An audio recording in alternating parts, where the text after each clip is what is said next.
there were some Israeli lawmakers. Some Godfather shit is happening. Yeah.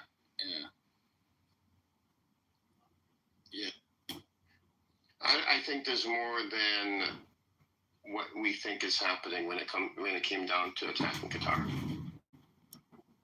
I think there's more to it than that. I'm telling you, Israel's trying to keep the war going. They want a global war. They want the region to light up. They want to involve America into a war before the administration ends and it shifts to blue. And with the current demographics, it looks like, Londani, it looks like, socialism is coming to America. Do you think America would go and attack the Gulf states? I think Israel wants to antagonize the region. I think Israel wants to start shit, and if it means starting shit with the Arab Gulf, then they don't care.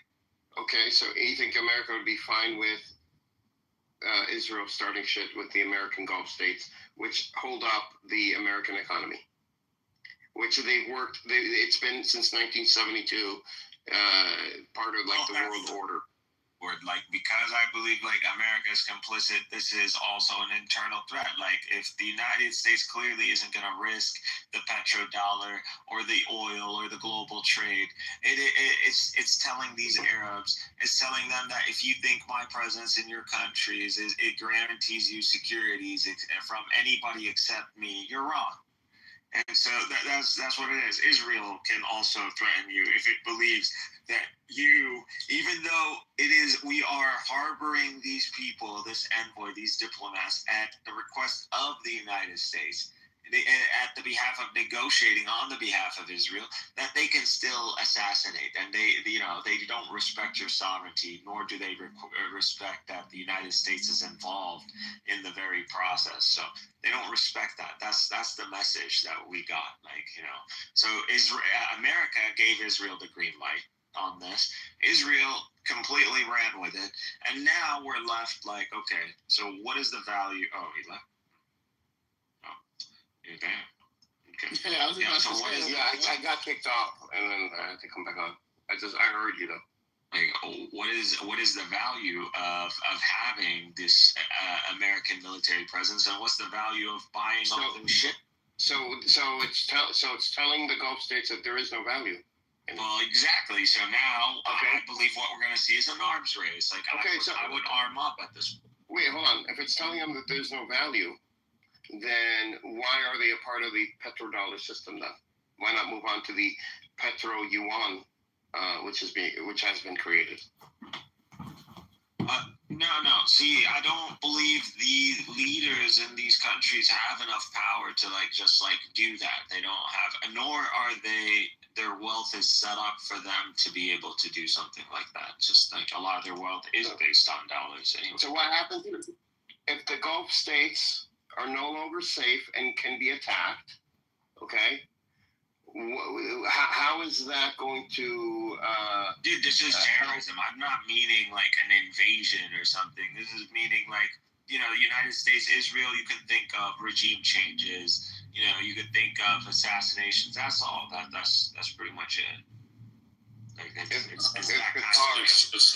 the case that everyone knows that eventually it is in their interest to move away from the U.S. petrodollar and the U.S. sphere of influence. But it's I forget this economics term, but the one where you have 50 mice, they all know that, okay, to protect themselves, they need to put a bell on the cat. But no one wants to be the mouse to do it. Exactly. Everyone is scared to be the one who jumps ship while everyone else remains on the ship, and the U.S. just comes and fucks them off. See, though, Pastor, my issue is...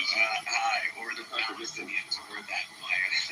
Yeah, the Palestinians, you're already in the jaws of the cat, so we always are. I mean, that's... In any scenario, we always are. The thing is, though, Pastor, if the petrodollar is what props up the U.S. economy through America being able to have the reserve currency, why would America then go and antagonize that system? If anything, they would try to make sure that it is fully protected and stood up. But that's the thing, Edward. I don't think America or even American leadership necessarily wants this. Like, that's why we always hear conflicting reports from the White House. One moment, Trump is angry about what Israel is doing. Another moment, no, he's okay with what Israel is doing, right?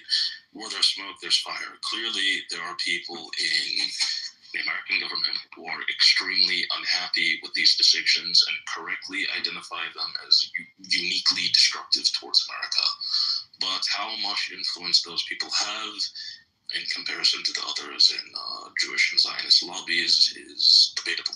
And it seems with each stroke Netanyahu pushes, every button he pushes, he seems to prove that, at least in his eyes, the Jewish lobby is stronger than the naysayers. I'll buy that. So you're saying that America knows that, going after the Gulf nations would be against American interests because it would be against the petrodollar scenario that they have set up. But at the same time, those people that know this are not the ones in charge and have the power. Yeah. Okay, that makes sense. That I would buy. That makes sense. I even think some of the ones in charge and have the power know this, but they also, know that they're in a sort of catch-22. Either they're in a catch-22 of where they feel they can't actually jump ship, or they're in a catch-22 of where do their loyalties really lie? Israel first or America first? Because the thing is, the straightforward solution for America is just to pull the plug on Israel and say, okay, you can bomb whoever you want, but we just don't care. Well, I think they say you can bomb whoever you want, except these countries right here, which would make sense to me. And I even thought of with maybe Venezuela, taking over Venezuela, replace Saudi Arabia, and I dismissed this because currently now we need the Gulf states and Venezuela, because right now we have high inflation in the U.S. and that's a result of the U.S. dollar not being as circulated as it was before, because we have China and the global south who are not doing as much business in the U.S. dollar. They still are, but not as much. So replacing Saudi Arabia with Venezuela is not going to work. They need both Venezuela, Saudi Arabia, and the rest of the Gulf nations to counter China. Yeah. So it was, so to me, this was an attack on America more than an attack on Hamas. Effectively, this does way more to U.S. interests than it does to Hamas. They didn't even apparently hit the guy that they were going after. No. Right. But you're going after those that you're negotiating with. So why would you bring all this diplomatic bullshit on top of you and show the world that they were right? Everyone was right. You're not looking to end the war. You're looking to genocide. This is what your objective is. Why would you make it so black and white for everyone? Because they don't care. Their survival depends on American involvement. So the Israelis are ironically also in a very big catch-22. They have no realistic objective from this war other than just to bomb because they're angry. The only way this ends up well for them is if the U.S. institutes regime change in certain countries that they deem hostile or otherwise balkanize and break them off. So just quickly update me. Donald Trump, Turkey. Mikhail did that better with a network, so paying watch. No attack Turkey. Israel strike. I think And they're calling them dogs. Don't actually do something. The Hezbollah guys. What? They don't actually do something. Somebody was just calling me. I was just saying the Hezbollah trolls on Twitter. I put a link in the chat. They're blaming Turkey and Qatar for Charlie Kirk's. Really? And they're just bots, clearly, but it's still funny that they're putting forth this narrative. Yeah. And That was a professional job, though. There's no doubt that was a professional. People initially thought that it was a bullet that ricocheted off his chest into his neck, but he wasn't wearing a vest. And if you rewatch the video, as graphic as it is, I mean, the straight shot entry into his neck. I mean, the blood wouldn't have spurted out that way. Is it? So they have Seems somebody- Like there's the bounce. There's like a bounce where he gets Well, like the it's shock like wave, double right? impact. It was, I don't know. they said it was the shock wave from the bullet. I mean, regardless, whatever, man, that's he's not a dead. survivable wound, man. He's dead, bro. I mean, that's a shot. I mean, it's not that hard of a shot. It's like 200 meters. Like, it's not even that long. Well, you do need to be at least proficient as a sniper. Even this much, I wouldn't have made that shot. Fuck, man. Dude, you can't even 30 or 40 feet away aiming. If you are not, a Marine could, like, maybe 50 feet away could make that shot. But you need to be a got sniper. rifle, it wouldn't take you 2 weeks if you practice, like, make something like that from Shoot an somebody- elevation, from a high position, like looking down, like. To shoot somebody in the neck. I mean, I won't debate you on this. You have military training. To shoot somebody in the neck. I think it's I don't. And it happened the day after, or the day. It's a good the day after? shot. The guy is good. Like he's clearly. I mean, it's not that hard of a shot. Like there's no wind resistance. It's not that long of a shot. It's just like a close range. It's you at an elevation, like it's in a campus, like it's contained. There is no wind. Like it's all contained. So it's not a bad shot at all. I mean. But still, what they say, Go, about you don't need to be what is his name, like hitman. You don't need to be hitman to make that shot. You don't need to be the right guy, though. The guy they called, the right guy. the guy They that have they a suspect. yeah. The right guy is anyone foreign is of verification. Wait, who is the suspect? Go, what is he like? Or I don't know if they caught him yet or not, but they have $100,000 Yeah. reward for anyone. He's like Any some convincing weirdo, reason to- skinny. It's really hard to tell. Like, There's actually videotape though, the guy getting arrested or something. There's any convincing evidence besides them telling us they caught the right guy. I don't know. well, they caught the old guy first, and they caught a second guy, and they released them both because they weren't the perpetrators. And now there's this new guy that they have. They're trying to make up a narrative now. I think they're profiling at this point. So what is it? What's this new guy's name? Is he a white guy? Oh, they have They a don't name, have- but they haven't released it yet. They're saying they Why are they offering $100,000, reward for anyone leading to any information about this guy when they're not releasing any information about him to They begin with? told me if you find him, then it's unlimited talk about it. Listen, we're not going to go down that road again. we agreed that is not. It didn't happen. $1,000 is enough. Like, especially with something like that. That's like you could easily get hit with like co-conspirator or accessory to which would be considered terrorism because campuses are a no firearm zone. $100,000, Yeah, but they're not that releasing. make no- They're not releasing anything about the person that they want, but yet they're releasing a reward. I'm saying the reward I don't think is enough. Well, I mean, I don't know. I think the Well, FBI that's is just my opinion, desperate at this point. I think the FBI is desperate. I think the FBI has switched to like profiling, and this guy, because he's wearing some sort of American flag thing, they're like, maybe we got some dirt. Well, they here. had to have followed him, like through surveillance. I would assume the first two, they were probably following some sort of, like, the first thing I would have picked up is the university campus, like cameras. They clearly yeah, caught they have cameras, obviously. So They have cameras. So this guy though, do we have a picture of him? Yeah, there's a Yeah, picture they of him. posted Yeah. on X. It's going. Oh, we do. Okay, that's why I was asking. Like, glasses, hat, wearing a sweater with an American flag. Nigga, who's we? Fuck the FBI. false flag. isn't he? Is he a white guy? What is he? Looks like a white guy, yeah.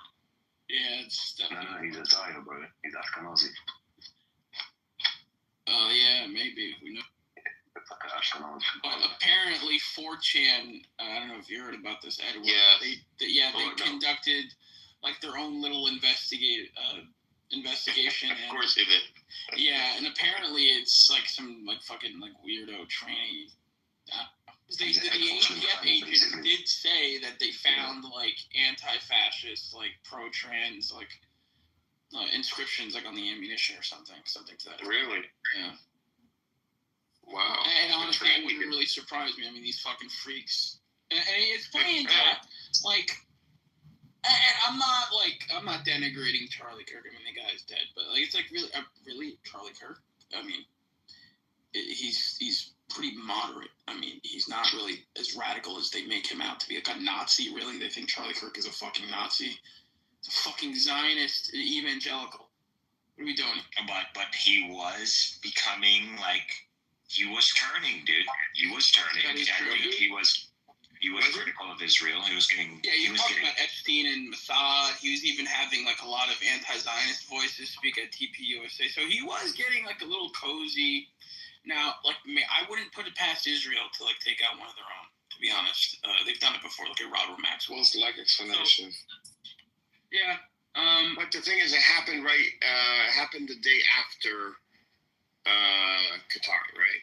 I mean, yeah, that's a huge fucking coincidence to me. I don't know. I'm not saying it's the biggest right-wing organization that has the most influence on the youth. Starts to do a 180. I mean, come on. Oh, I don't know anything about Charlie Kirk. I tell you what, there is a representative who talked to Charlie Kirk about a new contract or a new talking points, new section. They realize they're trying to deviate from the talking points, and they're like, you know what? Let's pull off another Hollywood JFK thing, and then we're just going to blame it either on the Muslims or we're going to blame it on these liberals and cause like chaos in America. That's what I think happened. And they're probably all some money as well. I was confused. I was confused because they say he's an Islamist or anti-Muslim, right? Islamophobic. Definitely. And he says anti-Semitic things too. And I'm like, well, what the hell is this? He's a sucker for Israel. He eats the ass. He said comments. He said comments. Listen, I would not put it past Israel to do something like this. I mean, I don't have any proof that this is the case. I mean, we were only working with the information that we have. But it wouldn't surprise me, though, if the breadcrumb trail leads back to that. Bro, he was going to release Epstein files. I'm saying I believe that he probably wants to jump on the Epstein file. He wants to get more edgy like Nick Fuentes because they realize he sounds boring, just spit out mainstream talking points. But when it comes to Israel, this guy was not anywhere close to anything anti-Semitic. Not because he's loyal to them, because he's fucking scared of them. He was a coward to the day he died. And if he said something even edgy about Israel, it was like on a tight leash. So he was a sucker for Israel to the day. Yeah, but he's not in defense and defense of like any of the Zionist crap that Charlie Kirk used to spew, but I mean, he was. Kirk was, bro, until he died. Really? That's shocking. He's been pretty influential. But can you repeat that? I didn't hear it. He said he didn't really know who Charlie Kirk was until. I didn't either. I'll be honest. I didn't know. Charlie Kirk was meant to make our generation think like our parents in the U.S. specifically. So if you're not like in your early 30s and younger in America, you're probably not going to know that much about Charlie Kirk. No, I'm 48, so I don't know anything about. I didn't know anything about. You got something like okay. Well, I know about Andrew Tate more than I know about this guy. You know me too. Andrew Tate does appeal to a broader audience than Charlie Kirk. Like, part of the reason why Charlie Kirk is so maligned is because, like, my generation is the one who, or I guess just before me, is the one who kind of realized that, okay, a lot of the stuff we learn in school and in the mainstream media is kind of, propagandist bullshit. Charlie Kirk, given his worldviews, embodies all the propagandist bullshit that, like, people despise. Right, like Pepe is actually the one who kind of broke this down about why a lot of people on the right, forget people on the left, but people on the right despise Charlie Kirk because they view him as just like a shill. the mainstream, Zionist establishment. That's how you know that these leftists who call him a Nazi are completely fucking out of touch with right wing politics, because the far right that they paint as the enemy actually hated Charlie Kirk and considered him. They call everybody a Nazi though. A race hawk and all this stuff. Yeah, They call everyone. The InfoWars co-host Harrison Smith said that he had spoken with someone who was very close to Charlie Kirk. Now it's a secondary source, but he did say that Charlie Kirk was very. You're breaking up. Broke up suspiciously. I was gonna say to Zoe, Can you hear me? I think. What was the last thing you guys heard me say? Very. That's it. This is the thing. Okay, Charlie Kirk something. Yeah, I said that Harrison Smith, who's the co-host of InfoWars, said that he had spoken with someone who was close to Charlie Kirk. Although it's a secondary source, he did say that Charlie Kirk was deathly afraid of criticizing Israel or stepping on line in that regard. And he thought he was being hyperbolic. He was just oh, they're gonna kill me, as in they're gonna, rip their funds away or whatever. But I think he was and now we see, if this is the case, right, that might be the case. So I wouldn't be just some surprised. food for thought. Again, I can't prove any of this. I'm just going by what people have been talking about. So Speculation. I was surprised because that guy was funded by the Zionists from day one, if you look at his career. So if he was to deviate for them, I see the emotional reason thinking this bastard, we created him and now he's trying to run away from us. So I can see the emotional reason as to why they would do it. And Ed, I also say to you, for me, the reason you don't know this guy is because I think he's an industry plant. He's basically astroturfed. He's fake. And he basically got forced into everyone's timelines. That's what all of us know him. He's very unimpressive. Just spitting out the mainstream talking points, saying nothing creative. Well, the thing is, My timeline is all AI and he did own those fucking libtards.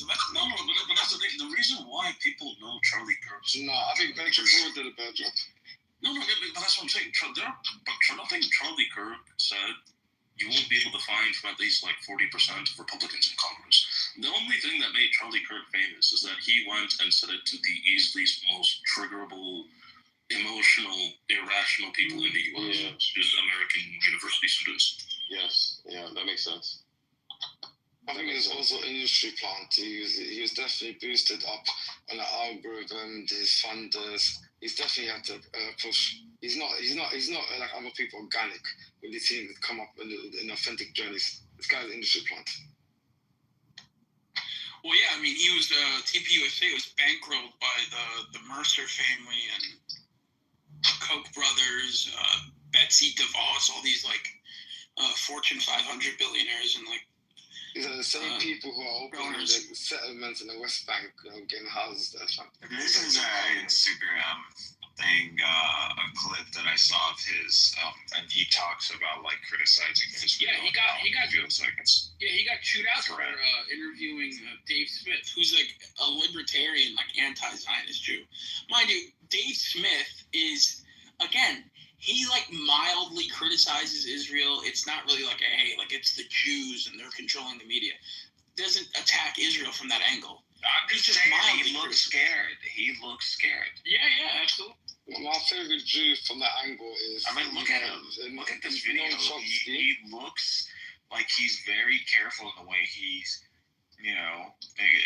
selecting what he's about to say. I don't know.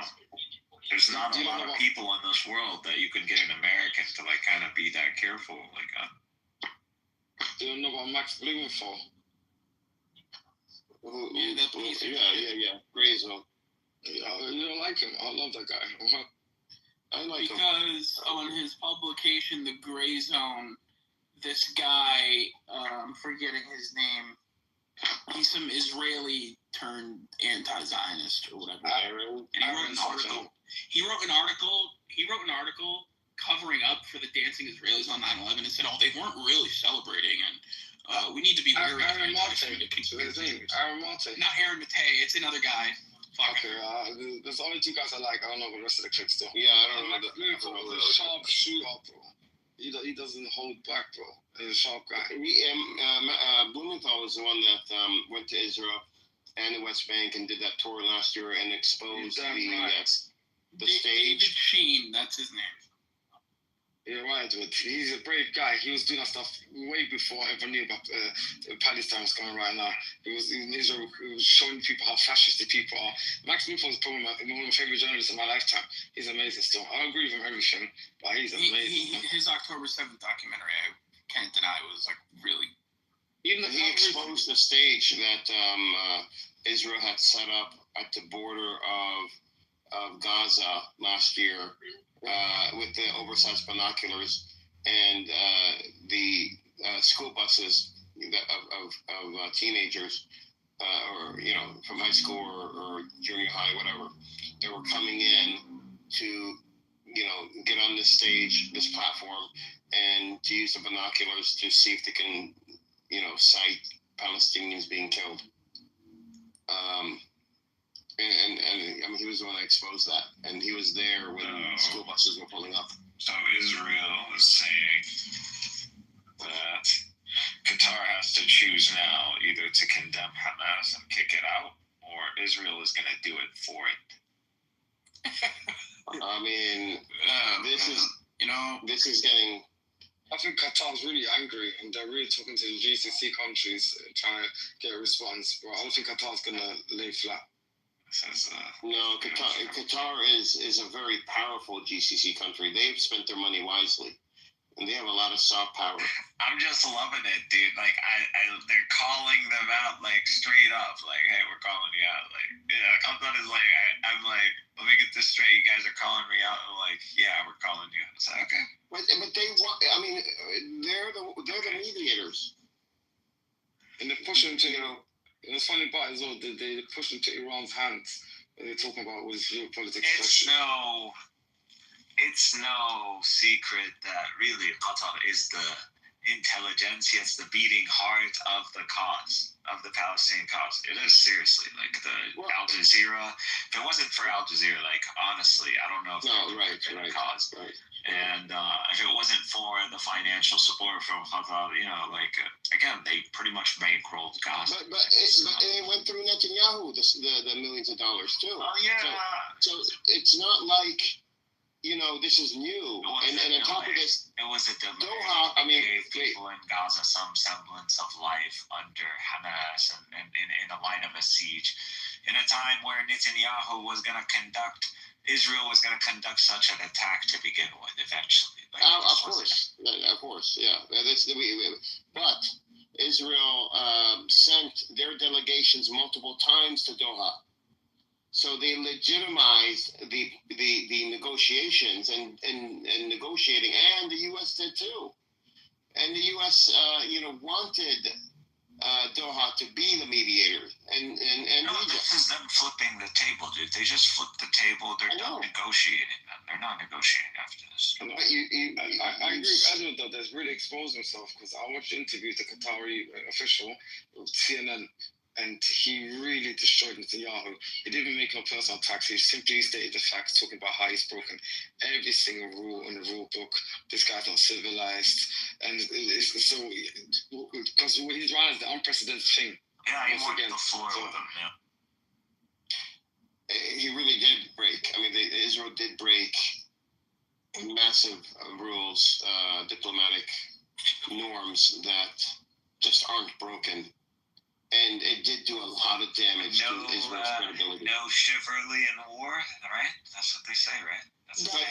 Except for diplomats. The whole UN Assembly pretty much was a grilling session for Israel, not one person. And all the Arab countries used the word Irhab al-Dawla, which is like what is the word in English? Irhab al-Dawla. Which means, what is that, Mikhail? State-sponsored terrorism. Yes. Okay. Not one country didn't say that word. Oh, wow. Yeah. From Qatar to Kuwait to Pakistan, even Pakistan came out and kind of shitted on Israel at the end.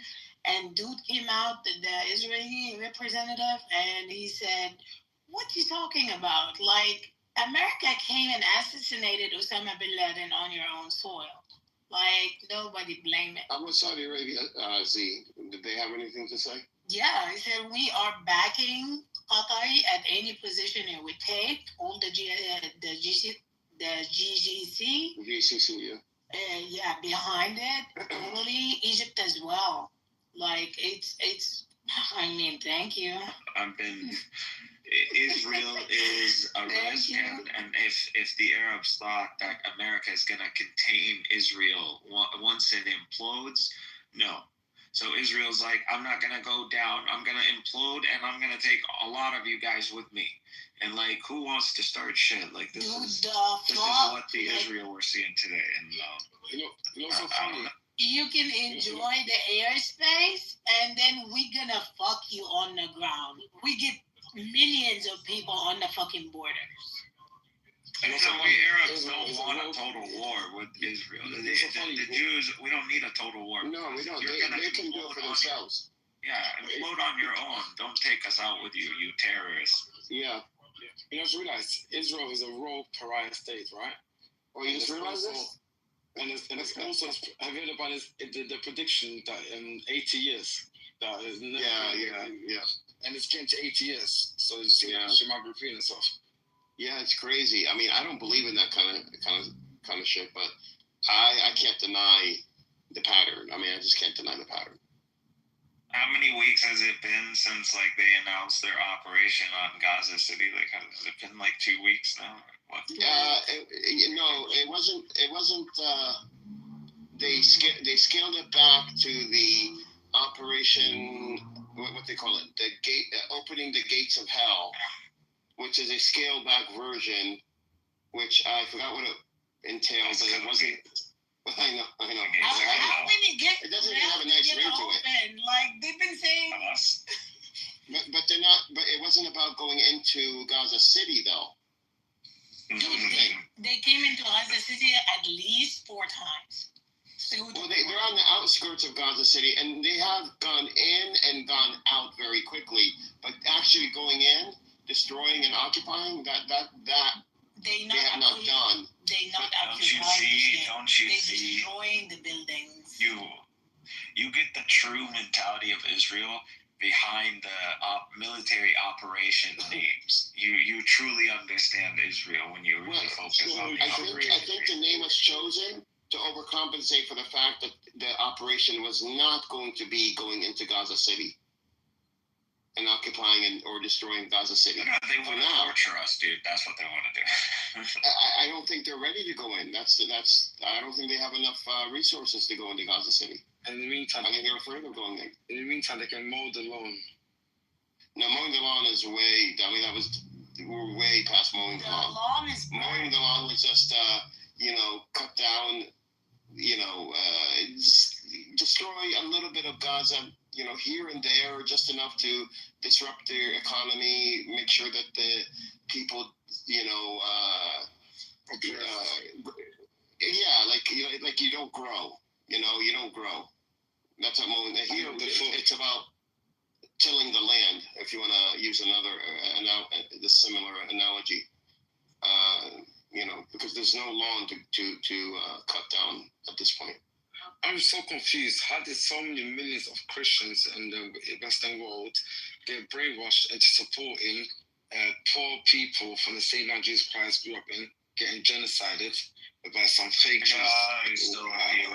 Christians. There are no more Christians. They're all dead. All the saints are waiting to be resurrected when Jesus comes. All the Christians are dead. All the saints are dead. When Jesus comes, they'll be resurrected. There are no Christians, man. If there were Christians, they would be helping the Palestinians protect the Christian holy sites.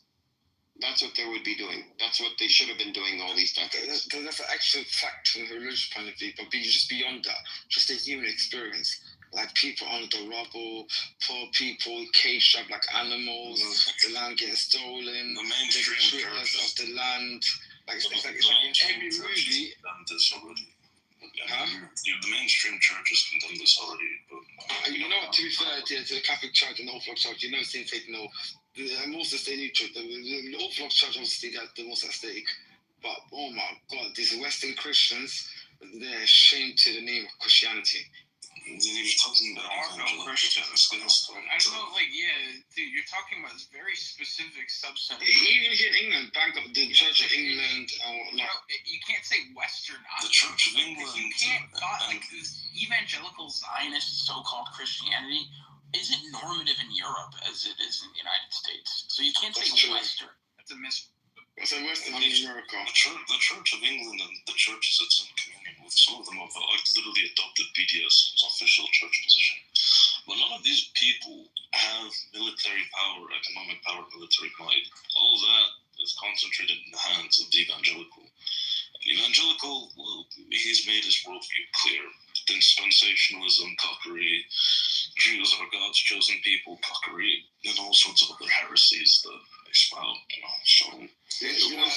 Was David Smith, real quick, was David Smith, did he run for president last year? Was he the guy that tried to run? No idea. No. No. I think he might have. I'm not sure.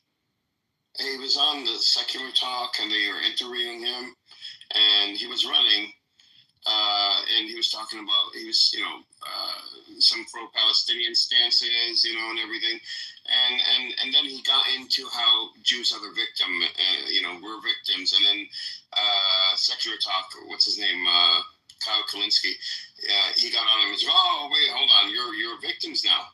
You're back to being a victim. No, we're not doing that. We're not going back to the victim mode here. Well, Dave Smith's not a Zionist, though. Yeah, I know. He wasn't a Zionist. That's the thing. That's why they had him on. And he was doing good until he started talking about, how Jews have been, victims, and they're the victims of, I forgot how he put it, but Yeah, and then this is why I'm like weary of like anti-Zionist Jews, because they still reaffirm that narrative, that victimhood narrative. Yeah, they're insufferable. And what I find so funny about is Western Jews, or evangelicals to be specific, yeah? Well, they are making a mock of themselves. I see a video of them in Israel, some rabbi, and he'll say to his pastor, whatever he is, oh, you know Jesus, he's a Jew, you know that, right? We're Jews. You should not worship one Jew, you should worship all Jews. And the pastor, the Christian guy there is nodding his head, trying to be polite. He said to Muslim, you just fly into the face. If Christianity is anything, it's gonna be like the days of Christ. If Christ is preaching a message and you believe in him, and you go and you participate in like corruption and death and hedonism and all of this, are you truly a follower of Christ? Like, the whole message is to follow him, to follow his example. Like, these people, they're not Christian anymore. Like, it's gone. That thing is gone. They've abandoned the churches. They don't follow any of the churches anymore. They rebelled against them. It's funny, Western Christians claim Islam is incompatible with the West and incompatible with Christianity and their values and stuff like that. If you actually see a picture of Jesus in like the church, yeah, he looks like a Muslim bro. He wears a full kameez, he's got a big beard. Well, That's pretty cool. This incompatible, and we're alien apparently. this incompatible trope that's been out for years started dissolving with the right on the right here in the U.S. because of the the agenda, the left-wing liberal agenda that they tried to force on all of Americans, and then some Mr.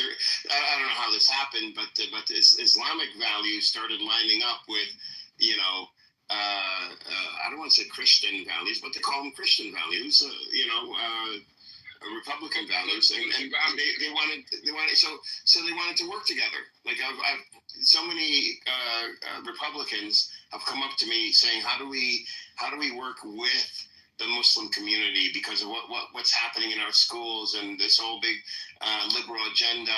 And we both, and the Muslims knew about this before we did, and they set up their own schools and we didn't. And, you know, how do we work with them and to get them to work with us? And I'm like, well, they don't need you. We don't need to work with you. You shit on us for, 25 years, more than that, but since 9/11, and now you want to work with us, but yeah, strangely enough, that In Egypt, there's no compatibility. Egypt is like, yeah, by the way, the security of Qatar is the security of Egypt. Qatar is. Oh, really? And they sent yesterday, like a very high volume warning to Israelis. So like, if anything happens, we will open the gates of hell. You know, what confuses me, from a geopolitical point of view, America's own hegemony of the planet they got, right? It would make sense to have friendly relationship with, the Gulf countries, even Iran, because of the amount of natural resources to have, gas, and, you're thinking... Dude, we're talking millions of people. Where America gonna fight? Like, America gonna fight all of them on their land? They're gonna get decimated. But instead, it is exactly the opposite of what a geopolitical strategy should be, right? And why would that be? It is because it is not really in charge. It is a subject state. And it's subject by who? By Israel. Subject government, not state. I'm sorry. We can take on Israel. We just don't have the capability to do these surgical strikes on Israel, so we don't have that Air Force. You do have rockets, you just need an alignment. We got weapons of mass destruction. That's what we got. We got ability to go to war, total war. We just don't have surgical strike capabilities. And at this point, it's like testing. When you open chaos gates, chaos come to you. Like, once you start destroying, in all of the freaking region around, there is nothing to hold on to.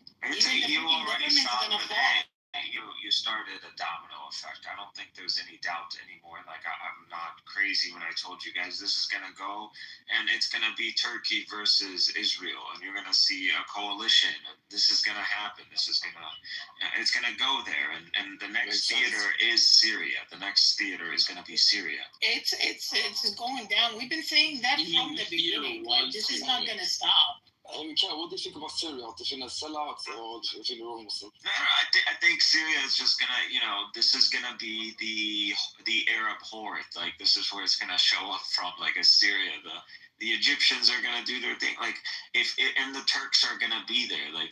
This Arab horde is gonna come with Turks, backing them. So it's.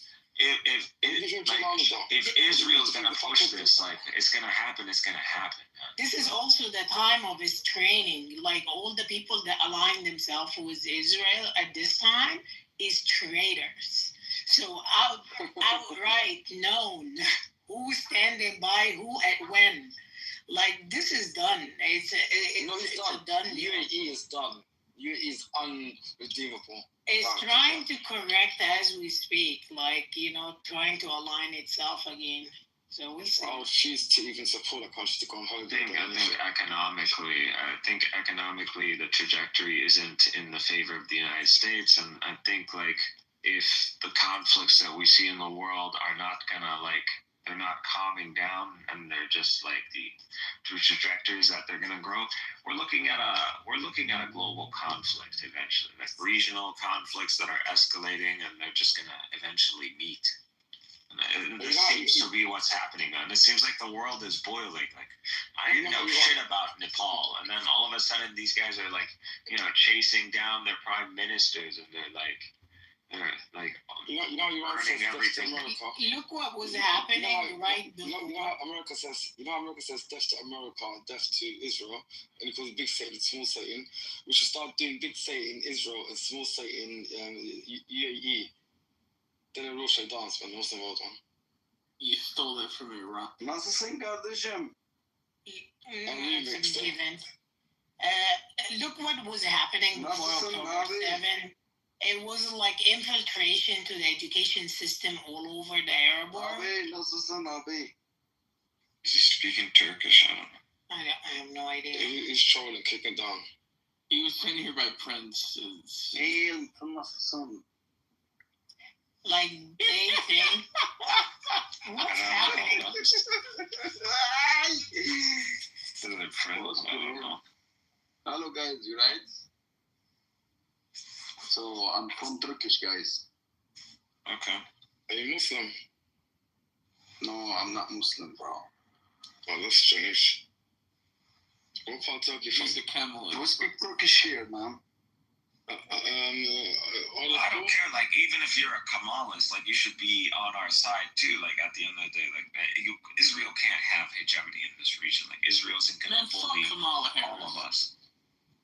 Fuck off, man. Shut up. He's talking about Mustafa Kemal. I know. Hold on. Brother, Like, the Israelis are threatening you directly now. They're like calling Turkey out. Like, what are you gonna let this happen? You love Turkey. You love the country. Okay, so Turkey, here's what right? confuses me though about your analysis is how do you square that with Turkey being a NATO ally and beholden to the United States? Bro, the Turks, they are all about. playing Like, both sides. the Turks gotta play. The Turks are more in check I don't with think the you world. understand what it means to be a NATO member, bro. Like, what are you talking about? I'm playing both sides. They are a Being a NATO member member. of NATO. That means they But they're answer also to the playing- United States. They have coordination with the United States. Okay, sure. So what? I wouldn't just call that coordination. I mean, but that leaves you up on a level of a military standard. Like, if Turkey wasn't part of NATO, how would the Muslim world even have a comprehension of like NATO and military class? Like, how would they know? But he's right, Dominic. Turkey is fully infiltrated by America. In terms of the Your jets are your jets. You build up your drones. You got tanks. Like, this is a military. It's not like the Turks ever lost. I mean, the Turks never lost their military doctrine. That's so much that The Ottoman military doctrine was never lost. Like, the Turks are a continuation of a military monarchy. Not only are they a NATO member, which means they are beholden to an institution powered by the United States, Mikhail, they're hosting American nuclear weapons. Yeah, which makes them even greater of a threat. Like wait a second. Like, if Turkey wanted to go rogue tomorrow, let's assume a scenario. Do you think, like, Turkey can't? Like, is it like an impossible thing? Like, what? They're Yes. not going to be able Yes, to they don't- launch they- their aircraft, like, anymore? Like, Yeah, but they don't. Oh, are you talking about nuclear? no, I'm talking about, like, just go, like, rogue against NATO. Like, just disconnect from NATO. Like, I don't want to deal with you guys anymore. No, that's not how it works. Sorry. I'm just saying, let's assume there's like I don't know, some Islamist takeover. I don't know, some hostility. Like, a war with Israel and no response from NATO would pretty much do that. Like, I don't. So you think Turkey is going to go to war with Israel? I think Turkey, the Turkish military, is totally capable of engaging in military operations across its borders without any I assist don't doubt that there by are, NATO. I don't doubt that hostilities are there, and it's They only took on going to go Armenia. south from there. Yeah, I'm sure things are going to happen. There might be, a proxy war that might take place. They might sever ties diplomatically. I'm sure that's going to ensue, right? The more things heat up in the region. But to suggest that Turkey is going to pose an existential threat to Israel by military means, I mean, that's preposterous. That's never going to. I don't believe that. That this coalition, this rising coalition, is going to be desiring to engage in a total war against Israel. The whole thing about Israel is containment. Like, it's going to implode on its own. It already is. We can't get rid of the Palestinians. The Palestinians, that reaction is so violent. It's just, they're imploding already. So we just got to contain them. Okay, so what's holding back Kalani Syria from diplomatically supporting Palestine? He Well, already they don't have the power. What do you mean? Wait, say that again? He already like supports us. Like, what do you want from him to do? Like, Wait, what do you mean by support you guys? like he doesn't condemn. What do you want? What do you want him But to do? military, I mean, they don't. Wait, What do you want him to do? Why was this so easy for Iran to do on day one of the overthrow of the Shah amidst the Cold War between the U.S. and the Soviet Union? These Iranians got oil. Syria got nothing. Well, they have not. Well, they surely are a huge geopolitical chess piece enough for the Russians to get involved. Yeah, They are pretty significant. No. for the Chinese, for the supply lines, so trade lines, yes. But what do you want the Syrians to do? They're rebuilding their own country. It's not like they could do much for anyone else. They gotta build up some infrastructure, some economy going, and get like Turkish bases off the ground and building like infrastructure. we gotta build the infrastructure. Like, Yes, what do you want us to go building pick up and infrastructure run up and on bettering Israel? the country economically means getting closer to the West and cozying up to the United States, which is something you don't want to do if you want to antagonize Israel. That doesn't make any That's not sense. They want the diplomacy, sanctions, though. dude. That was the whole point, to get the sanctions removed, and that was the whole, and it worked. So now it's just about you think building. This is It's about building a Turkish military presence and infrastructure in Syria, and that's getting bombed, man. Like, this isn't easy. so not an easy job. This is a 3D chess move, is what you're. Yeah. This is a build-up. This is So an when encroachment. Jelani talks about building a Trump Tower in the middle of Damascus, this is all about getting closer. This is building up enough capital. Building up enough capital in Syria to antagonize This is Israel. us playing with a child. Yeah, exactly. This is like, look, what did I didn't Qatar do read for? the Wait, hold on. What did Qatar do? For Trump, they gave him a 747. Why? They couldn't do anything with it. It was 13 years old. They had no buyers for it, and they're like, just give it to this guy. It will make him happy. They also did it because they're rivaling. Remember back in days when Saudi Arabia and other Gulf countries put boycotts in Qatar for those years, and America supported it. They're also basically trying to get Trump's influence over other Gulf countries, over Saudi and stuff like that. No, they gave that 747 literally because they couldn't get rid of it. Like they didn't know what else to do with it. They had so many planes. I want Mikael. You still haven't articulated how this is going to result in the absolute downfall of it. Check Pakistan. How Pakistan got its nuclear. Okay. Israel wants to do. Nothing that has transpired.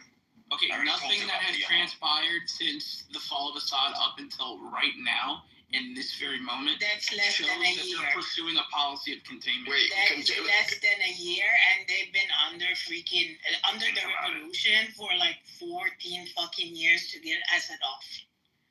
Don't worry about it. We don't count it that way. The West way of thinking is different than the East.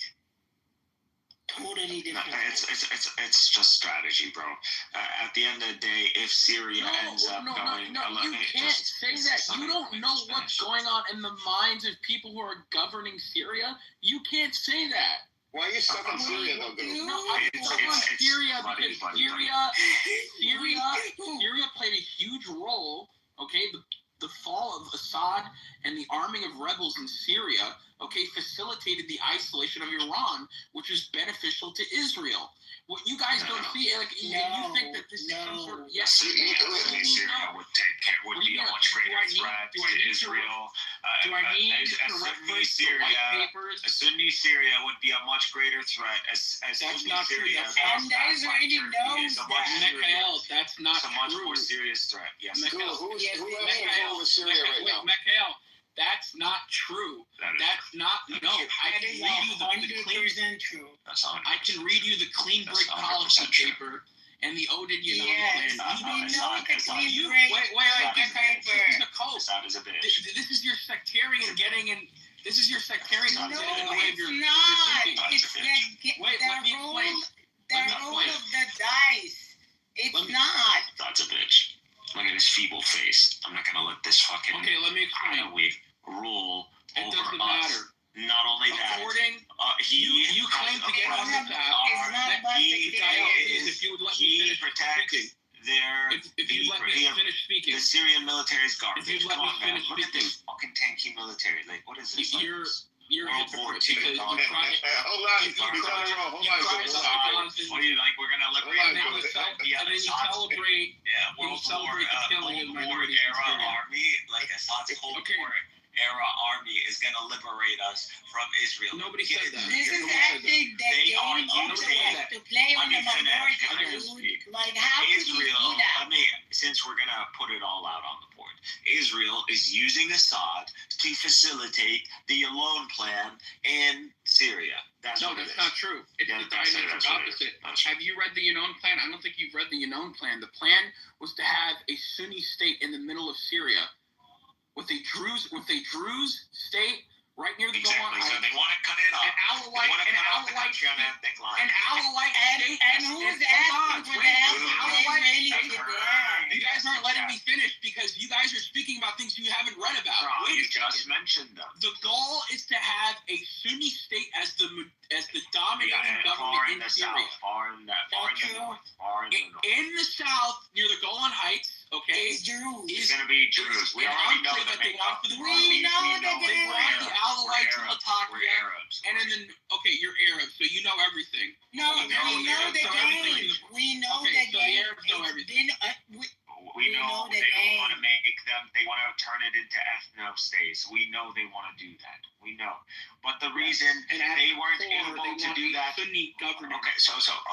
Okay, dude, just calm down. So if I'm gonna go and create ethno states, like if I want to do this in America, I swear we had this conversation before.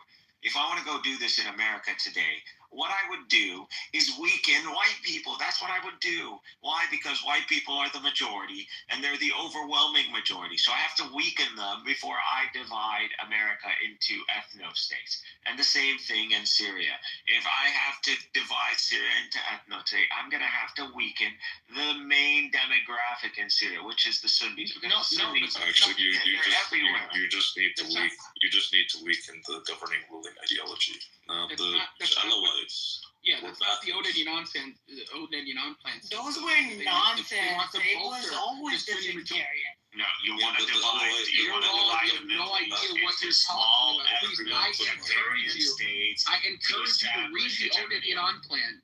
Again, you speak about things that you haven't actually read. I'm Okay, literally you see it describing on to you Twitter. exactly what it You see is. on Twitter. No. come back on Clubhouse and you regurgitate. We've read it You on actually- Clubhouse. I've pinned it in the Pastor knows. They've seen it before. I've been popularizing. If you read it, on- you wouldn't have come to such Clubhouse. preposterous No, good- conclusions. No. It literally is dividing up the Middle East Yes. into sectarian Yes. ethno states, where Israel can establish hegemony over all these smaller Yes, they states. want to and balkanize establish, them. you know,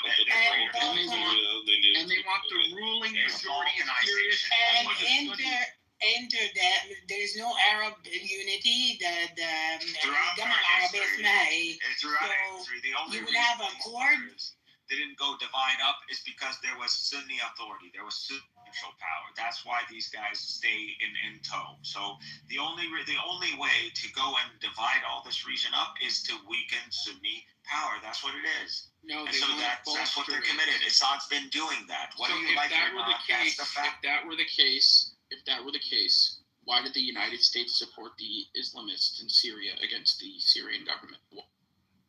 If it's a net negative to the interests of both the United States and Israel, why did they support the rebels in Syria? There was a push. So in Syria, there were several groups, and one of the ones that have been pushing is a group that was backed by Saudi Arabia. And yeah, maybe they wanted that one to rule over Syria. I'm not sure exactly where they wanted to go with Syria.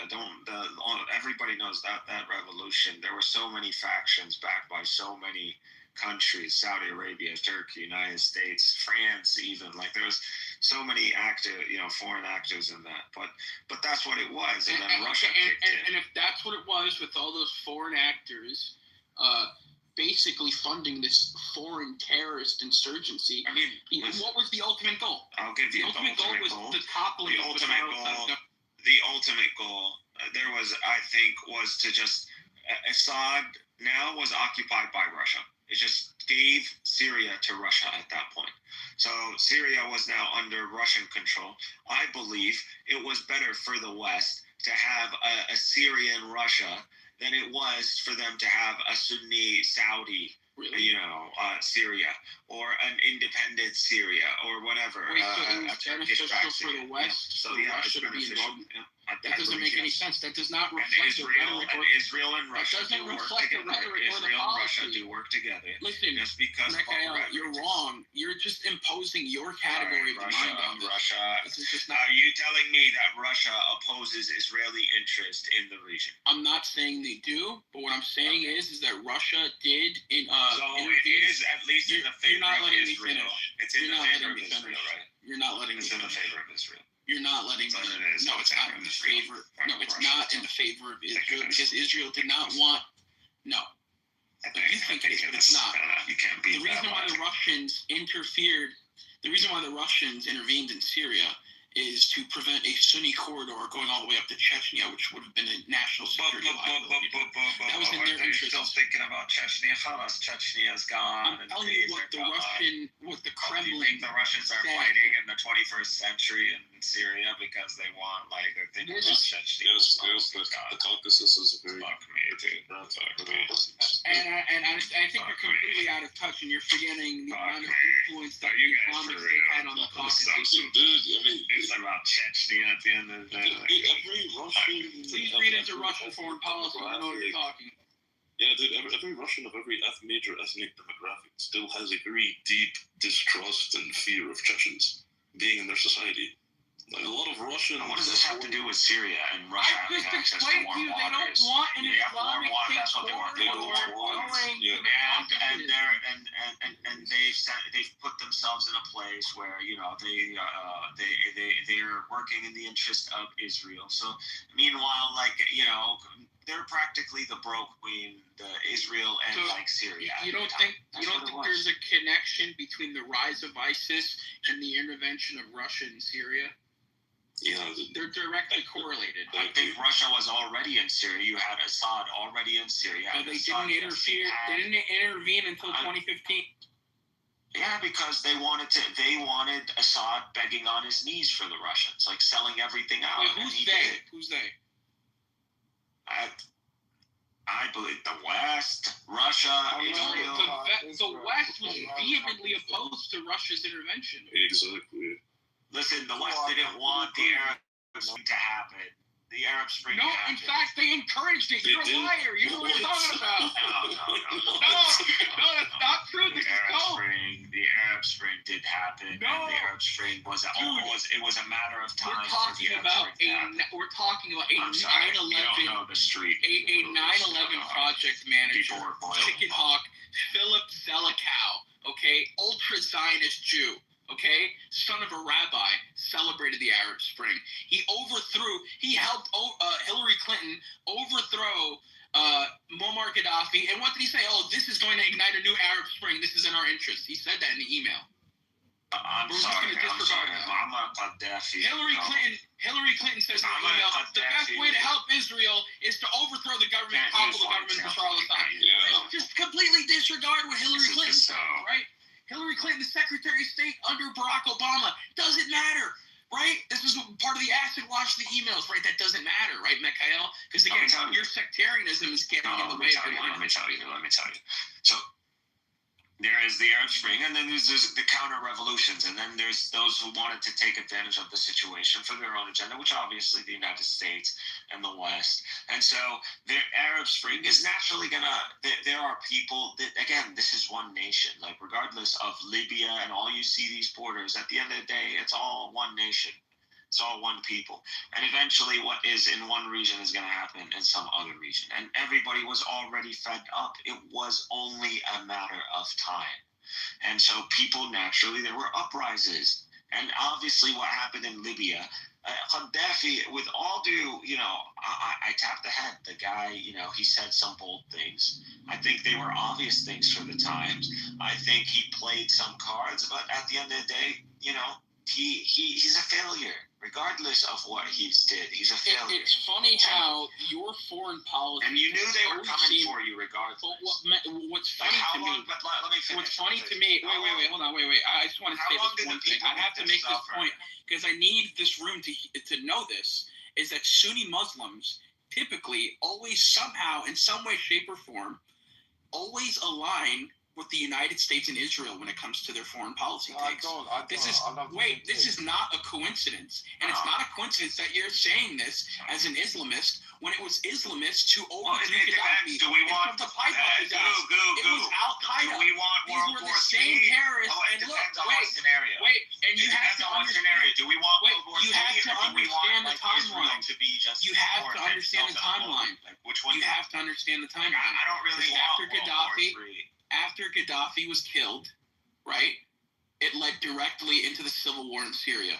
Directly. Those same rebels then started flooding into Syria and started antagonizing the Syrian government. This is also we know where the revolution began. This is also something that was noted in the exchange of emails that Hillary Clinton had. They were watching this from start to finish. We know the early protests. We know where it started. We know the people were killed. We know the graffiti that it all started with.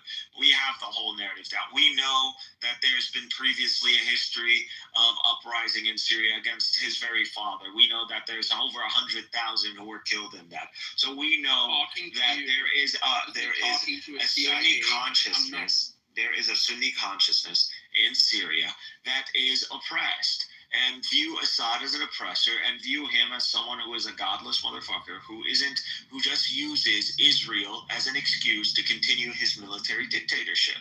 And that's what it's all about. And then he uses Arabism to hide that he's an Alawite motherfucker. That's what it is. And he has sold his soul to the devil. So this guy and his father have used the struggle. Wait, but what's confusing and the only thing that has been working out. The only thing that Assad has been progressively succeeding at is that the UNO plan is balkanizing Syria and putting us, and now we see the Kurds, who are now backed by the United States, they're putting up a front. And we got the Druze, who are half armed by IDF Druze themselves, or by their weapons and their snipers and their night scopes and shit, and by tactical air support, apparently. So that's what we got. And we got an Alawite population that, still has Druze, still has Ba'athist sympathists. And now they're trying to do this Alawite jihad movement. And now we're seeing some SUVs being blown up. So this is what we have. This is Syria post-Assad. This is what Assad got us to. So now we have to deal with all this. Now we have to go and subjugate all these motherfuckers again. So this is what it is. We see that this is a combat. You're combating Sunni presence and dominion over these lands. That's what it is. That's what's happening. Wait, are you saying that? And that's what Israel does. Wait, German. Wait a second. So are you saying that because of the overthrow of Assad, that Syria is now in a perpetual state of destabilization? Is that what I'm saying? That now that we've removed the shithole that is Assad, when we've tried to this de-animation of Syria that is happening, this is the aspect. This is the spectrum that you're seeing. You're seeing all these. You're seeing like the sectarianism, and you're seeing these ethno-states that are literally about to pop out. You literally like, just they're proved literally. my point. Okay, but who got us to this state? That's literally the goal. Who got that us was to the this goal, state? Mikhail. That's the No. The Assad should have Syrian society shouldn't have been shaped like this. The Syrian society itself has already been antagonized, and this antagonism comes from the Assad regime itself, yet alone from the historical understandings we have with these groups. These groups do not want our interest. They have genuine animosity towards Sunnis, man. It's just a fact. The Alawite and the Druze will stab me, bro. They'll literally eat me, and they'll put me in their stew, and they'll have a good time doing it. Sunnis don't feel the same way. No, I'm sorry. These are you see Never. the Druze right now. Oh You yeah, see the so they Druze didn't jumping. You Never. see these The motherfuckers only jumping thing is when across you the are a Israeli traitor, border. dude. Like when that happened, God, like Jews when are actually motherfucking that happened traitors, for bro. the sake of what they believe. They're not even Arabs. Like they lie, dude. Look at them. I swear to God, right now. Go to Grok. Go to Grok. Wait, Go to Grok. Paternal haplogroup. Mikhail, Paternal haplogroup Druze. They're so all you J2s. believe it's okay to They're ethnically J2s. cleanse them on the basis that they're not Arab? How are you any different from a Jew? Not that they're not And I don't want to Arabs. hear this morality Not thing that- that let me you finish. play about, oh my God, Not because that the they're God not of the Arabs. Torah, They're the God of traitors. the They're Torah traitors. commands the No, most they're heinous traitors. of They're acts traitors. against They're Christian traitors. people. They're traitors. They're traitors, okay. They're traitors. So you Look think at it's them. okay to Right now, Not raising all Israeli of flags. them. Not Raising all Israeli of them. flags in Sueda. They're raising Israeli flags in Sueda. They're Yes, jumping that's across. one They're sect. It's not the jumping whole across the Israeli border. They're jumping across Druze in Israel, Arabs Okay. who are supposed to be Arabs, This is jumping utterly across the Israeli meaningless. border, going This is participating utterly in meaningless, terrorism. and I'll tell you why it's And utterly then- meaningless. And you see Druze arming and accepting arms and if calling you're for gonna- Israel to come and take over If Sueda. you're going So that's to what we have. say, So if yeah, you're going to if you're say that Arab hoisting, and you're if you're betraying going to Arabs, say- what should we do with traitors of their own kind? Okay, What should look, we do? listen. Yeah, I remember the law for that is you colonize it. You cull them. You cull Okay. them. That's exactly what you did. So if your line in the sand is hoisting an Israeli flag, then I have some news for you about the Free Syrian Army. Anyway. I'm sorry, like, bro, you're gonna come and tell me I don't care. What leadership do I care about? At the end of the day, I don't know any of the leadership. All I know is that this Giuliani guy managed to get the shit show that was all these Islamist factions into line and got them to obey and align themselves with Erdogan, and they got something done. And that's what, and I measure them by their accomplishments. And I might not necessarily trust, I didn't trust Giuliani at the beginning, but I trust him. He's done enough that he has a record now. And so far, I'm going to judge him based on his record. But I've trusted Erdogan from the very beginning. So if Erdogan backs Giuliani, then I'm going to give Giuliani the benefit of the doubt. And so far, Giuliani has kept the Syrian people pretty happy when it comes down to standards. In the shit show that is post aside. Everything I remember. I don't know why this person's off. But yeah, I think Giuliani, what I expect from a post-Assad Syria, he's done with flying colors, and he's been very patient. Like Giuliani has been very patient, and these Druze till today are antagonizing, and it's about containment. And we're giving, and he's giving it's all about buildup. There is a buildup, and the Israelis are bombing these depots. These are Turkish weapons. These are Turkish depots that these Israelis have been bombing recently. Right before this Doha attack, the Israelis know what's up. They all know what's up. So the Israelis know what's up, and they just said, "Fuck the negotiations. Fuck you, Qatar, and fuck you, Turkey. We see what's up." Like, this is what they're going. The Israelis are calling us out. They know what's up. So we know what's up. Everybody knows what's up. I think let's just say it. We're coming for each other, and it's going to happen. And if it's going to happen in Syria, if it's going to happen it's happening. They made their choice, and it is. The Syrians are not going to live in misery. They're not going to live under the hegemony of Israel. They're going to live as a strength, and they're going to be like Turkey. And if you don't want that Turkey on your border, then come do something about it.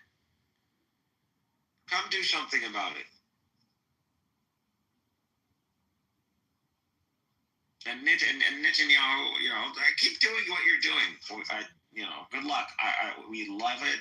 I believe there needs to be a fire under the asses of a lot of these Arab leaders, even under Erdogan, even under the Egyptian military. There needs to be a fire under our asses. And sure, I want Bibi to be this fire. And if it's going to cost us some, some civilian escorts of some diplomats to get it done, some failed operation by Netanyahu to get it done, then more thank you for it. Well, good job. I want it. Let's go.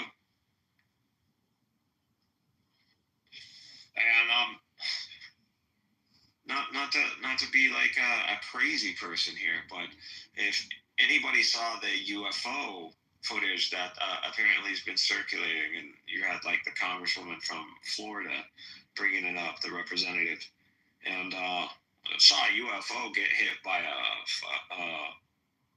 what was it? Forgot what that missile's called.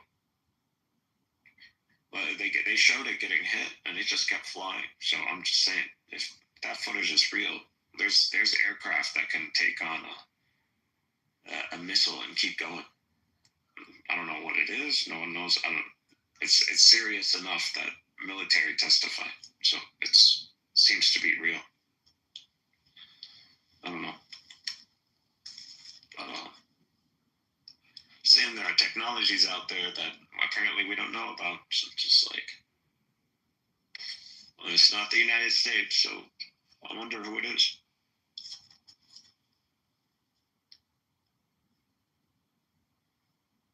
I wonder who it is.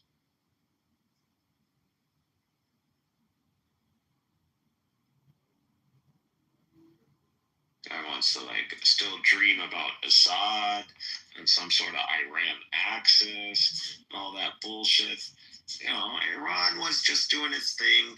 It got what it wanted. It's controlling Iraq. The Americans are leaving Iraq. They're all butthurt that the Iranians are controlling Iraq, and they're making these investments in Iraq, and Iraqis are making a lot of money, and they're just butthurt about it. So you know, we're gonna leave now, and we're gonna let these Iranians take over. Like they already took over. They already took over. So you know, Iran used the region. They used the Hezbollah. They just had their way in Syria. They had their little religious orgies in Damascus, and they bounced. Like that's what happened. Let's be honest. Like when it comes down to the blood, the casualties of the Iranians, and since October 7th, they're still on the least to suffer casualties. So they're good. They win too. It's like they never cared about us to begin with. We demanded some payment for using the cause. That's it. But Iran was oppressing. It was actually in the favor of Israel, destroying Sunni countries and spreading sectarianism and violence in these countries. Like this serves Israel only. So, and that's why Nasrallah and Hezbollah was so confident. They were like, that Israel wouldn't decapitate them. Like they were so confident because they felt like in a way they were doing Israel's job. Like at the end, an enemy of my enemy is my friend, right? Like that if you decapitate me, like the Sunnis are gonna push in, right? And Turkey's gonna push in. Like Nasrallah really thought like that you could, like Israel would not be that stupid.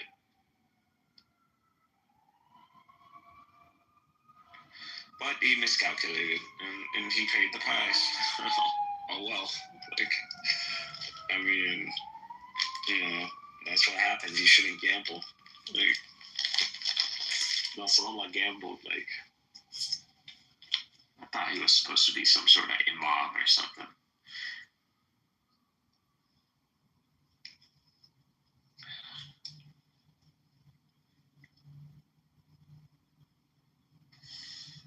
It's all good. I think we need to get our air defenses. We need to get our stealth fighters. We need to build our own shit. Like this should teach us a lesson. Israel needs to be punished, and we have the power to punish them. So see, but the Arabs have been called out. I think let's see what they can do. Well, to call out Turkey, that's ballsy. That's ballsy. I mean, itching for it. You see it happening in Syria, and they see all the depots, and they see all the weapons, and they're like shitting themselves, and they're like, oh, you know, and I'm gonna just start calling you guys out right now. I'm like,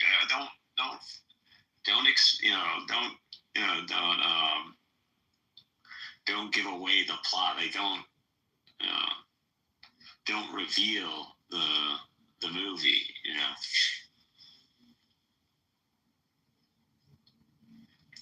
No spoilers. Yeah, there you go. No spoilers. Like, don't spoil it. Like, that's supposed to be something for like 10 years from now. Like, you know, it's like they just want to rush it. Like, yeah. Which I don't blame them. Like, at the end of the day, what are you gonna, if you stop the war, then Syria is just gonna build up. It's gonna build up all its weapons. Syria's gonna just build up all its weapons because there's no war. You gotta respect the borders of the other countries and all that, you know. And then what? You're just gonna watch Syria at a distance just build up its weapons and build Turkish military bases and infrastructure and like start flying 4th gen and 5th gen aircraft. Like, is Israel's just gonna sit there and watch that happen? Of course not. Of course it's not gonna sit there and watch that happen. Don't be stupid. So this war is going to continue, and it should continue, and it's going to involve Syria, it's going to involve Lebanon, and that's if the Egyptians and the Jordanians like don't get involved. I mean, at this point, like Israel attacking Qatar is a good reason like to like start moving. Like, yeah, now the Gulf country has been attacked. I mean, it might be taking it a bit far, but like, you know, maybe we can press the Israelis a bit more using the Egyptian military. I don't know. But if we're just gonna rely on like the Syrians, I don't. The Israelis are not gonna let us. Like, they're just gonna keep going.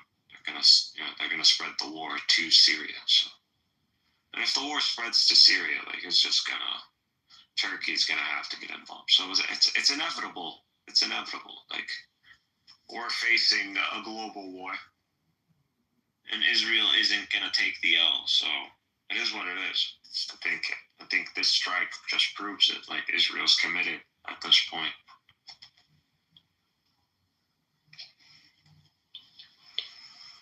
I think like the strike symbolizes the end of negotiations, the commitment to war, the commitment to regional war. You attack Qatar, you call out Turkey. It's straight. Israel is being very clear. Like, that's it. Israel's being very clear on this. You know, we're going for a regional war. Or we're going to threaten with a regional war. And if you guys don't want a regional war, you guys submit to our demands. Which is kind of what Edward was pressing earlier, kind of thing.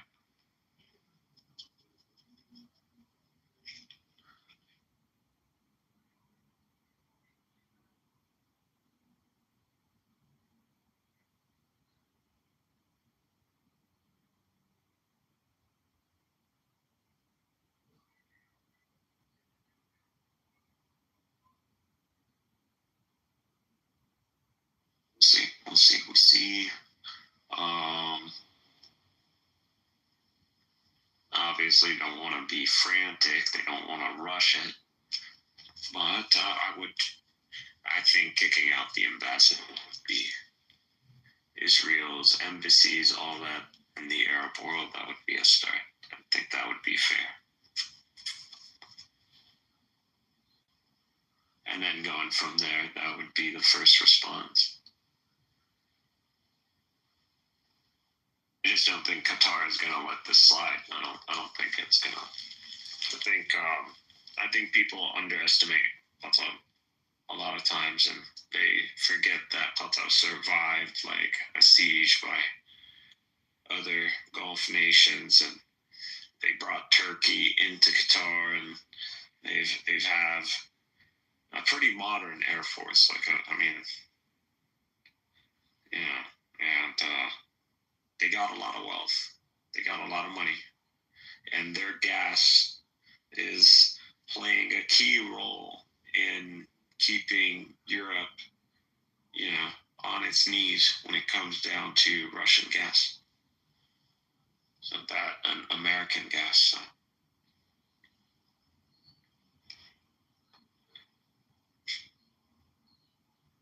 Qatar has quite a few cards to play in. It's an act of desperation, I think. But I like it. I like Netanyahu. I like keeps everything exciting. It's as expected. Sinwar really read Netanyahu like a book. Like he read him like a book. Honestly, like I didn't.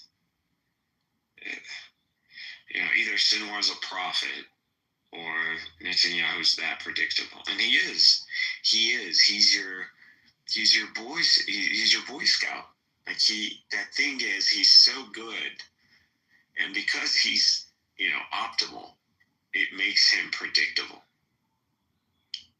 And I didn't think like Sinwar's crazy, bro. Like Leif is crazy. I don't blame them. Like they got to that point. Like they're just like fuck it, right? They're getting to that old age. Like what are they gonna like old? Like old age and die. Like what are they gonna do? Like just grow to be 80 and 90? Like of course not. So they use that against them.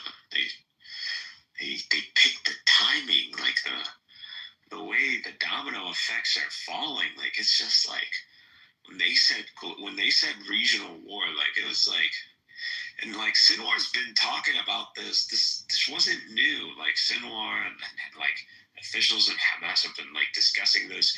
We have videos go back to like 2014 almost. Like it's not something that's been hidden. Like this notion of this like large scale attack and kidnapping and taking captives or POWs or whatever. Like even taking hold of kibbutzes on the outskirts. Like they even discussed that. So that's all been discussed in public. So that they were able to pull this off, even though that they gave out this information.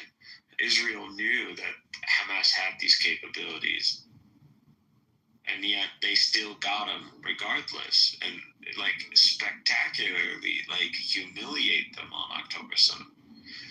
I mean, I don't know what it was about the RPGs on October 7th, but those things one shot at those Merkavas. Like I was like, I still don't have the footage. I look at it and I'm like, what changed about the tanks that like this is like not how it is now? I don't know. I guess that reactive armor does really kick in, doesn't it? We give it less credit than it's due. But yeah, that shit saves lives, huh? Yeah. But it was spectacular failure, and they got him. Like Hamas has been pretty good so far at like predicting every move. Like they've been ahead, and I think like the strike is clearly like frustration of that. At the end of the day, you got Khalid Mashal and Haya. They're just like in Doha. They're just like chilling, and they're like negotiating from like villas and shit. Like they're not, it's at the end of the day, it's like what's they're chill. Doesn't seem like anybody's panicking. Like Hamas is chill enough to like negotiate and then negotiate again and like they're just chilling in Doha. Like, fuck that shit. I mean, they're winning. I don't know. They're winning. I would have thought, like, I'm a Hamas groupie too, but like, shit, like Gazans, right? Like, how sophisticated can they be? Like, they're sophisticated, right? Yeah, they got it down to a formula. Listen, in Gaza, there was a very popular game we played. And all of the top kids, like smart kids, and it was a skill, like, you know, we would go to cafes and we would play strategy games, military strategy. And it was Command and Conquer Generals. And in Command and Conquer Generals, there are only 3 factions. There's the Global Liberation Army, which represents the Muslim Ummah. Like, literally, it's the Muslims. And then the United States of America, and then China. There's not even a European faction. Like, it's just like, that's truly what it is. And we're in this game. The game is a world war, a global conflict, where China, the United States, and the Muslim world are interlocked in this war. And in this game, the GLA doesn't have an air force. You don't even have an air force. So you're fighting, and the tactics are tunnels. You use tunnels, you use mass mobs, you use like garrisons in buildings, biological warfare, missile systems. You have like long range missile systems, and you're playing this. And people in Gaza have been playing this game for at least like the 2010s. So it was a very popular game, by the way. And they've been playing this for a decade, like over like 2 decades now. So, when I see what's happening in Gaza, it reminds me a lot of that game. I see like the tunnels and the hit and run tactics, and it's just like that's back of the pickup trucks. Like, that's a unit you actually buy in that game. That's your first unit. You spam that unit a lot. Like, you want a lot of, these pickup trucks because they're very mobile and fast.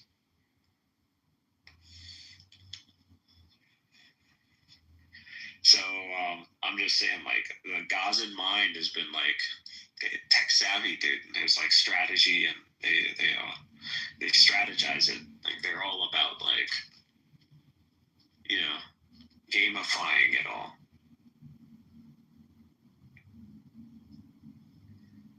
And I mean, we have your strategy book. We've got the Israeli strategy book. So we know what you did in Lebanon. So we know the playbook. We know exactly what you got. So we know that we're not going to beat the PLO. Like, there's no surrendering. Like, you're not going to surround the camps like Sharon did, and with the tanks, and there's no Christian militia, Maronite crazy heads that are going to come in and do your dirty work. Like, and you guys are too scared to do your own dirty work. So it's like, you're checkmated.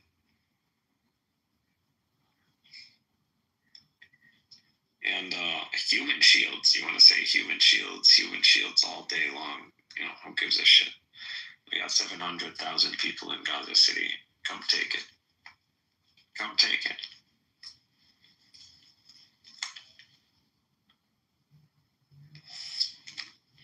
Come take it. Gaza City is where it's all at. That's where the business is. That's where the mind, that's where the heart is. That's where it's everything, is Gaza City. You know that. You left it for last. You went through it, okay, but you didn't. See, I thought you might have done worse, but I'm looking at it. I got to see some of the aerial footages and stuff. There's still a lot of Gaza City.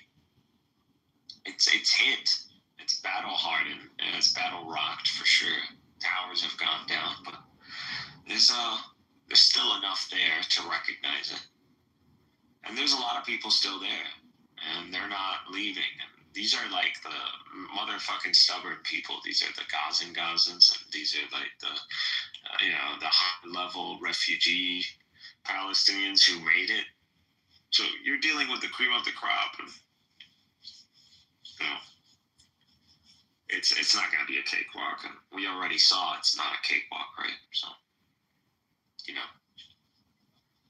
and what's up with the Israeli military? Like, just You get people running up to tanks and just like dropping explosives in them. Like, how many times is that gonna happen? Like, I mean, I'm already counting, so this is the third time this happens. I mean, there's 4 soldiers in Gaza. Like, what was that about? Like, what was that? Wasn't that a waste of life? Like, that's a Merkava tank, by the way. That's like millions of dollars. That's like 4 people, and imagine the extraction of that charred up tank with 4 IDF bodies in it. Like, you can imagine that kind of processing, right? You can imagine the man hours that's going to take to like peel these people out of that tank, right?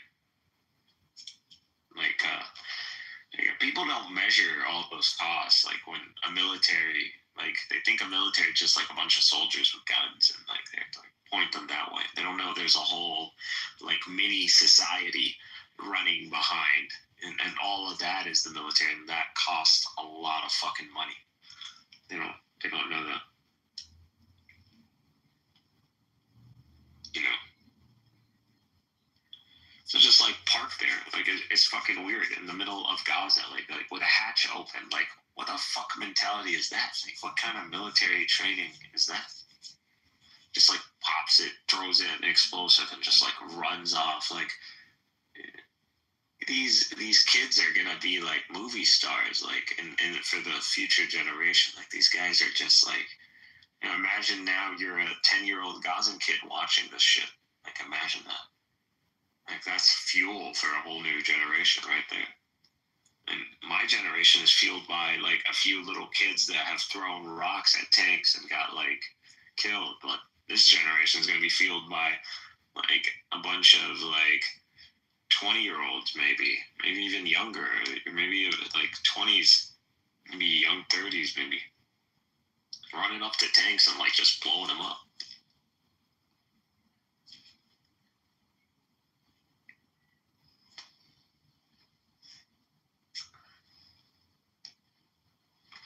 So, yeah. Well, if this is what it means to have a Gaza. Hello. Okay.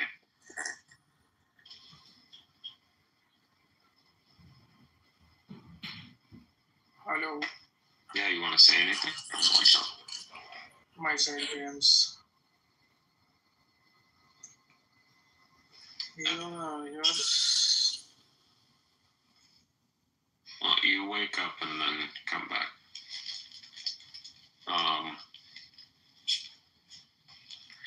Yeah, well, unless Israel can really commit to Gaza, like, I don't.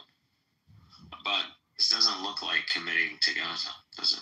Look like it looks like you're, you know, if an operation in Gaza looks like you parking tanks and just leaving hatches open, then not gonna do in Gaza. Like, I don't know, maybe they're waiting to get resupplied with like bunker busters from America. I don't know, maybe they're not manufacturing them fast enough. I don't know.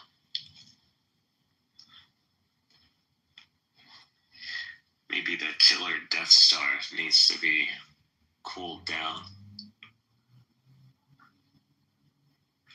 But, you know, if they're like worse, if them doing their worst is gonna take them a year, then, you know, if it's gonna take a year, you already lost. Like, what the fuck? Like, it's gonna take you a whole year. You already should just call it. Starting wars with the whole region isn't gonna do you a favor. It's not gonna, you know, just accept it. The whole Zionist project, it was never meant to succeed in the region to begin with. Go down quietly. Don't go down, you know, don't try to be a suicide bomber. Don't, you know, there's no honor in this. You know, just go down, you know, peacefully. Everybody dies. You know, it's okay.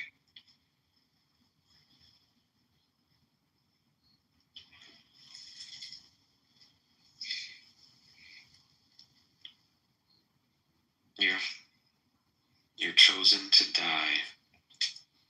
You're the suffering servant, right? That's what they want to be. They want to be the suffering servant. They want to be Jesus. Let them be Jesus.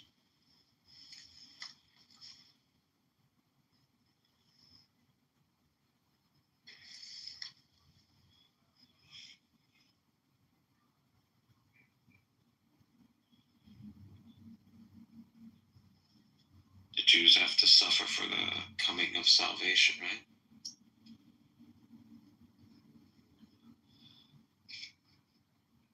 Kind of sadistic logic, right? God chooses a people so they can suffer, so salvation can come. Salvation through suffering. Judaism.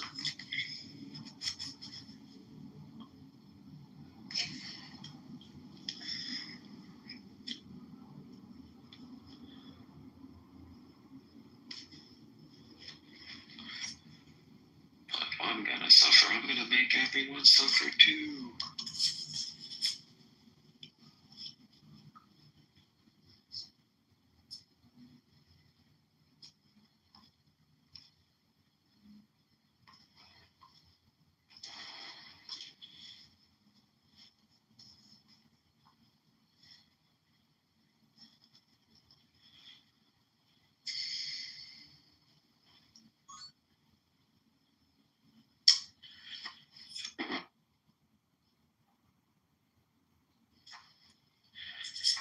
I'm gonna lie. You have this Anon just sitting here. What's up, Dimitri? So lazy being a mod.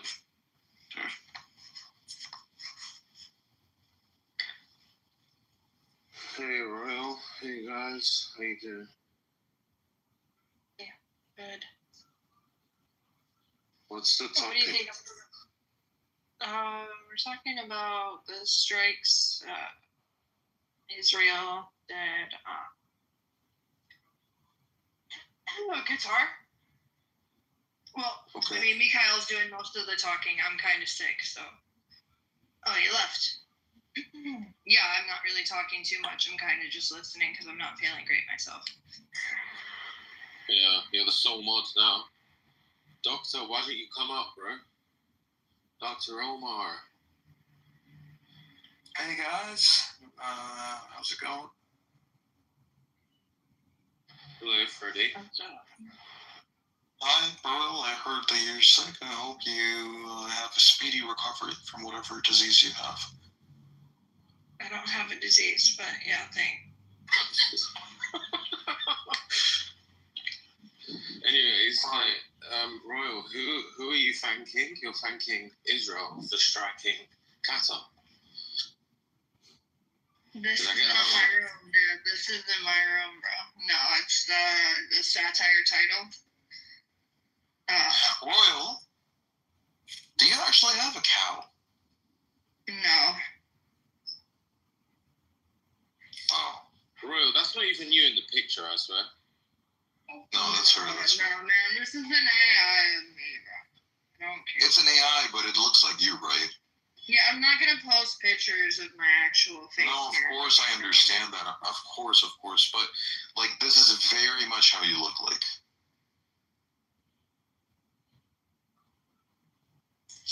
I'll take that as a no. Shit, Freddie, you're that guy. Which guy? The guy? You're that guy. What do you mean? You're that guy everyone's got beef with. Yeah, that's true. You got me. Yeah. Oh, by the way, Charlie Kirk. Let's talk about Charlie Kirk getting shot in the neck with a .308. No, let's not. I'm so bored of it at this point. Like, I really don't care. Bro, somebody died. Somebody lost their life, and you're talking about boredom. Yeah. It's not about your entertainment, dog. It's about somebody's life. They die every day. Who the fuck cares? He had 2 children. He had a wife. Okay, and children are being killed, bombed, raped. He was 31 years old, bro. He lost his life. He got shot in the neck. Yeah, that's very unfortunate, but it's also Now somebody else is going to be fucking his wife. Hundreds of thousands of people and all over the world who are being killed and slaughtered and raped Like, That's just you being fallacious. It doesn't matter. Every life has a value. what does that even mean? It's like a fallacious way of reasoning is what I'm trying to say. I bet his No, wife it's happy as true. fuck. Like, I I don't bet give they this have person life any kind of, insurance. like, I bet she's happy. She's about to be a millionaire. I'm sure she is.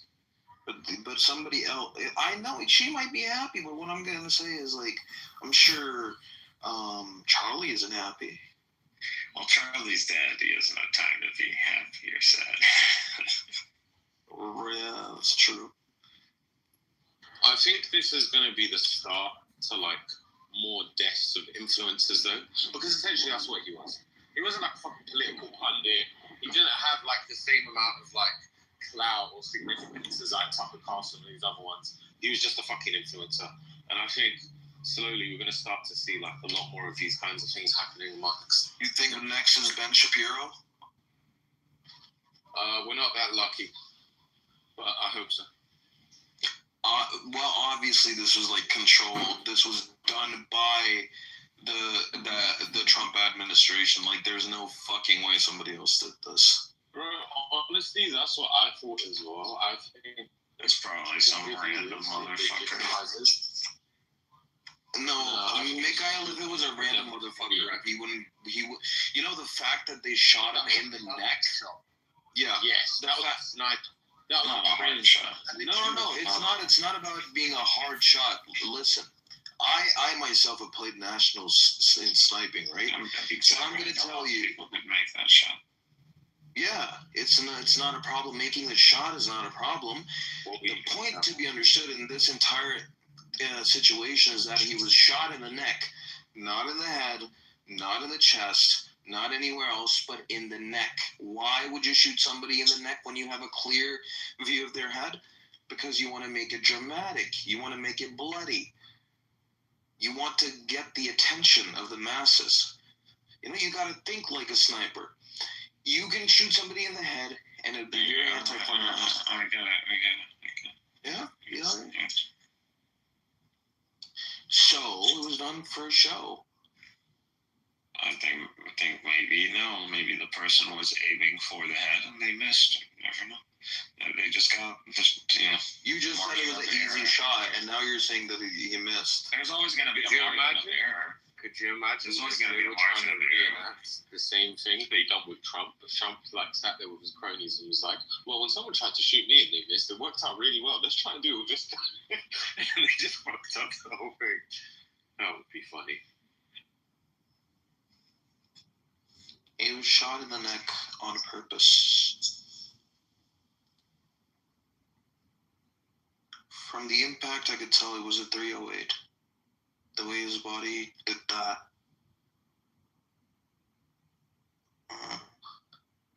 It's fucked up. It's fucked up. But that's the world we live in. I wouldn't kill somebody for their opinion, because I'm not like them. You know what I mean? But, did I like this guy? Fuck him, no. But now he's dead, so I'm not going to talk bad about him. Because he's dead. Yeah. Wow. Look at what someone wrote. Well, that's an easy way to get your account banned. I would suggest you delete that comment if you want this account. Yeah.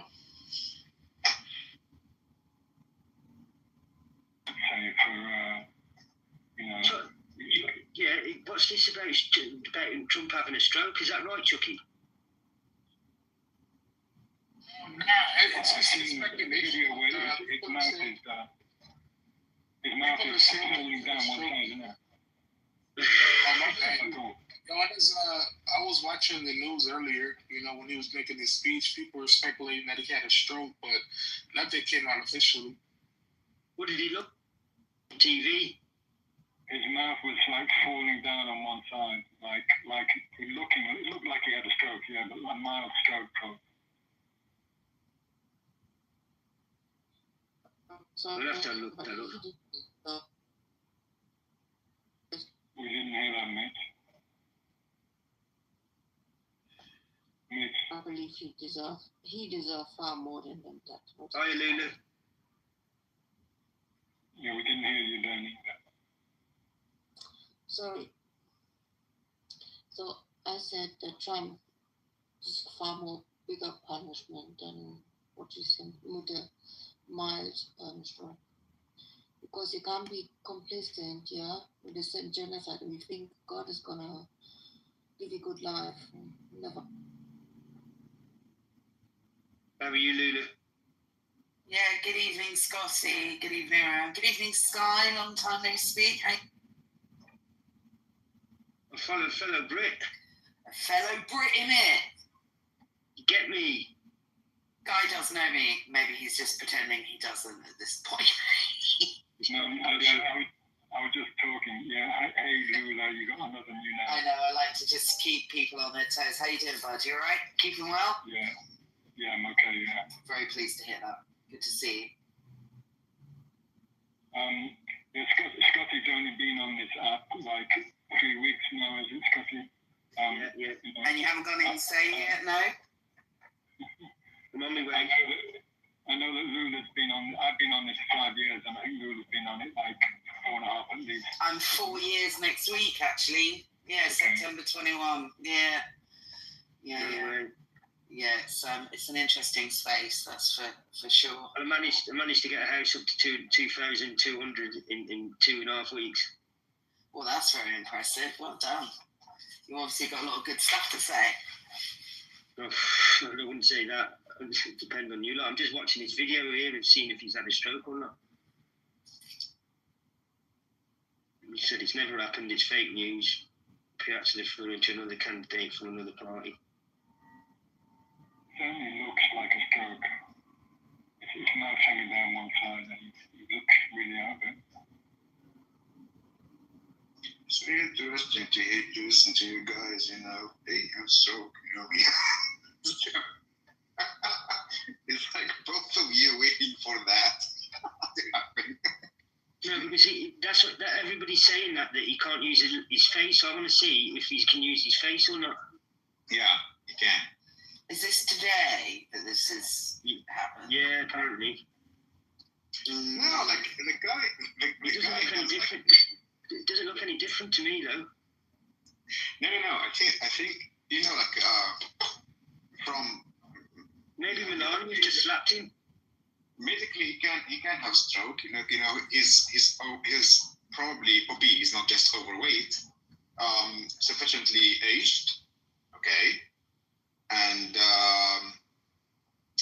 I don't know. I don't think that he's a healthy guy, so he can have a stroke. He's prone to have a stroke.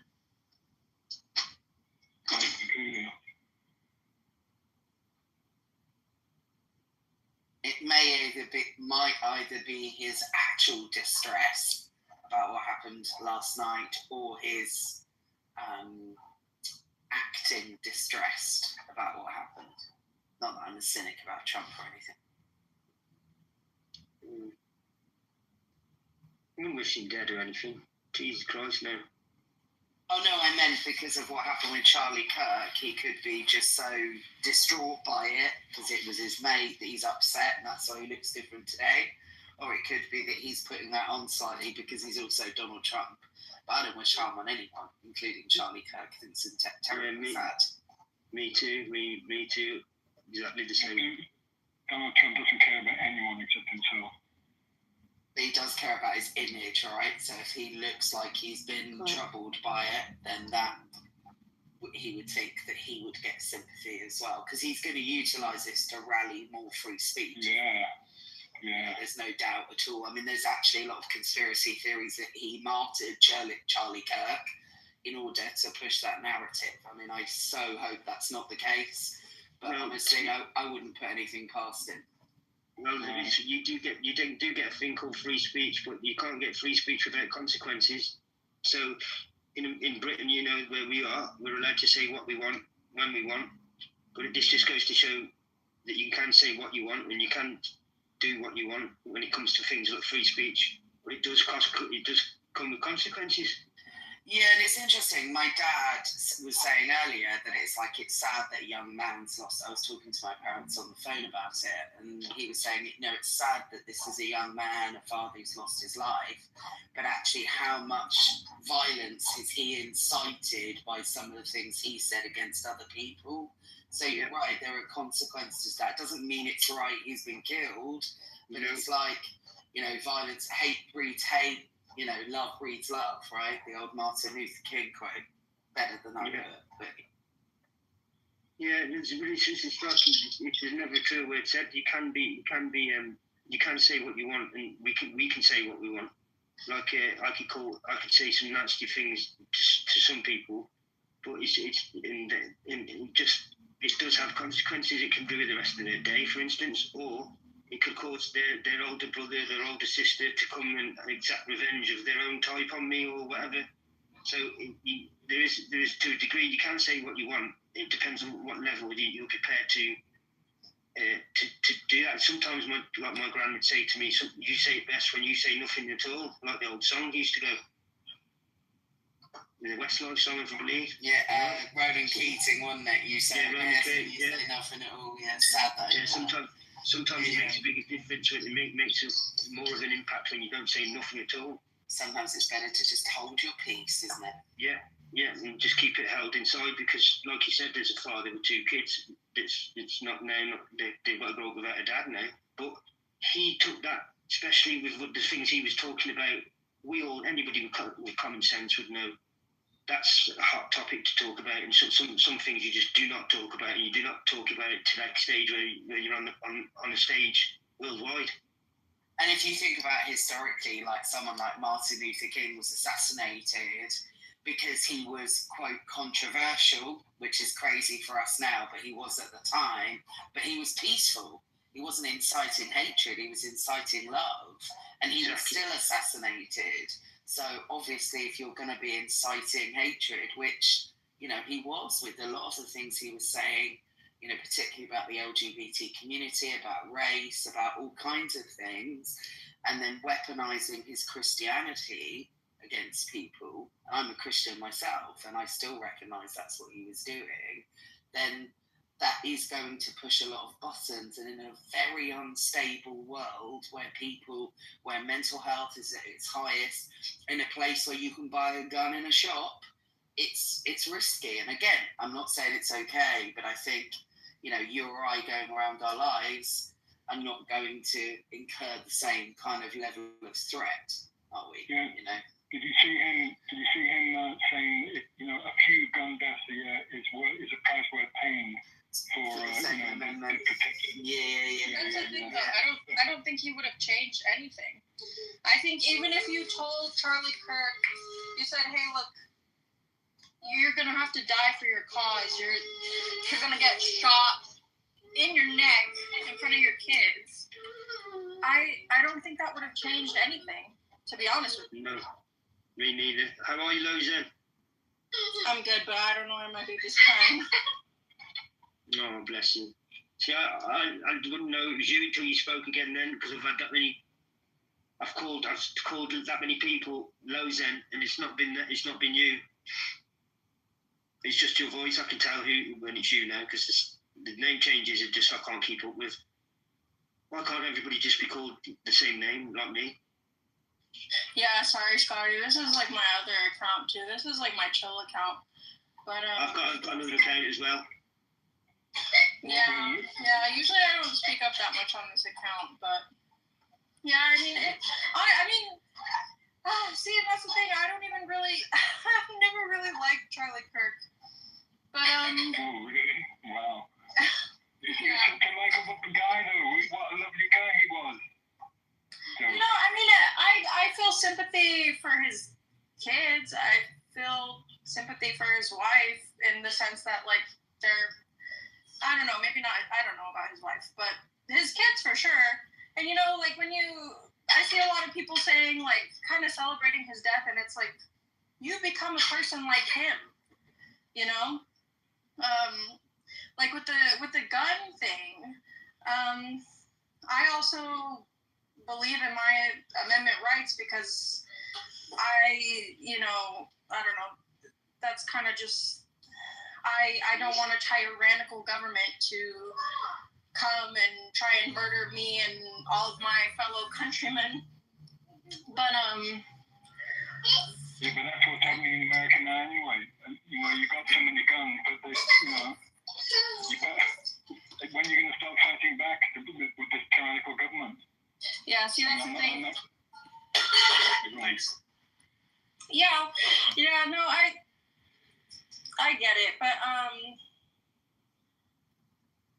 shoot. Sorry, I keep getting distracted. I found it a really interesting perspective, the idea that I have a gun to stop gun crime. I'm not saying I don't even think it's just hang on, sorry. I'm not saying that's exactly what you're saying, but I hear that a lot from Americans. And obviously, as Brits, we find it bizarre that it's kind of something that people just have away in a cupboard and you can buy in a shop. And I hear, well, it's to lower gun crime, but that's clearly not working. So, I mean, I would just get rid of the guns myself, but, that's just me. I mean, that's really strange. Plus, considering that loads of Brits are getting stabbed on a daily basis, like, not even from guns or from knives that you buy from a professional store. But you can't do the same mass damage with a knife. You're right, knife crime has increased, but you can't create the same damage with a knife as you can with a gun. Can I just add to that? Not on a knife crime. The whole idea of like this guidance and all of that stuff. No, I think what there should be, just like in the UK.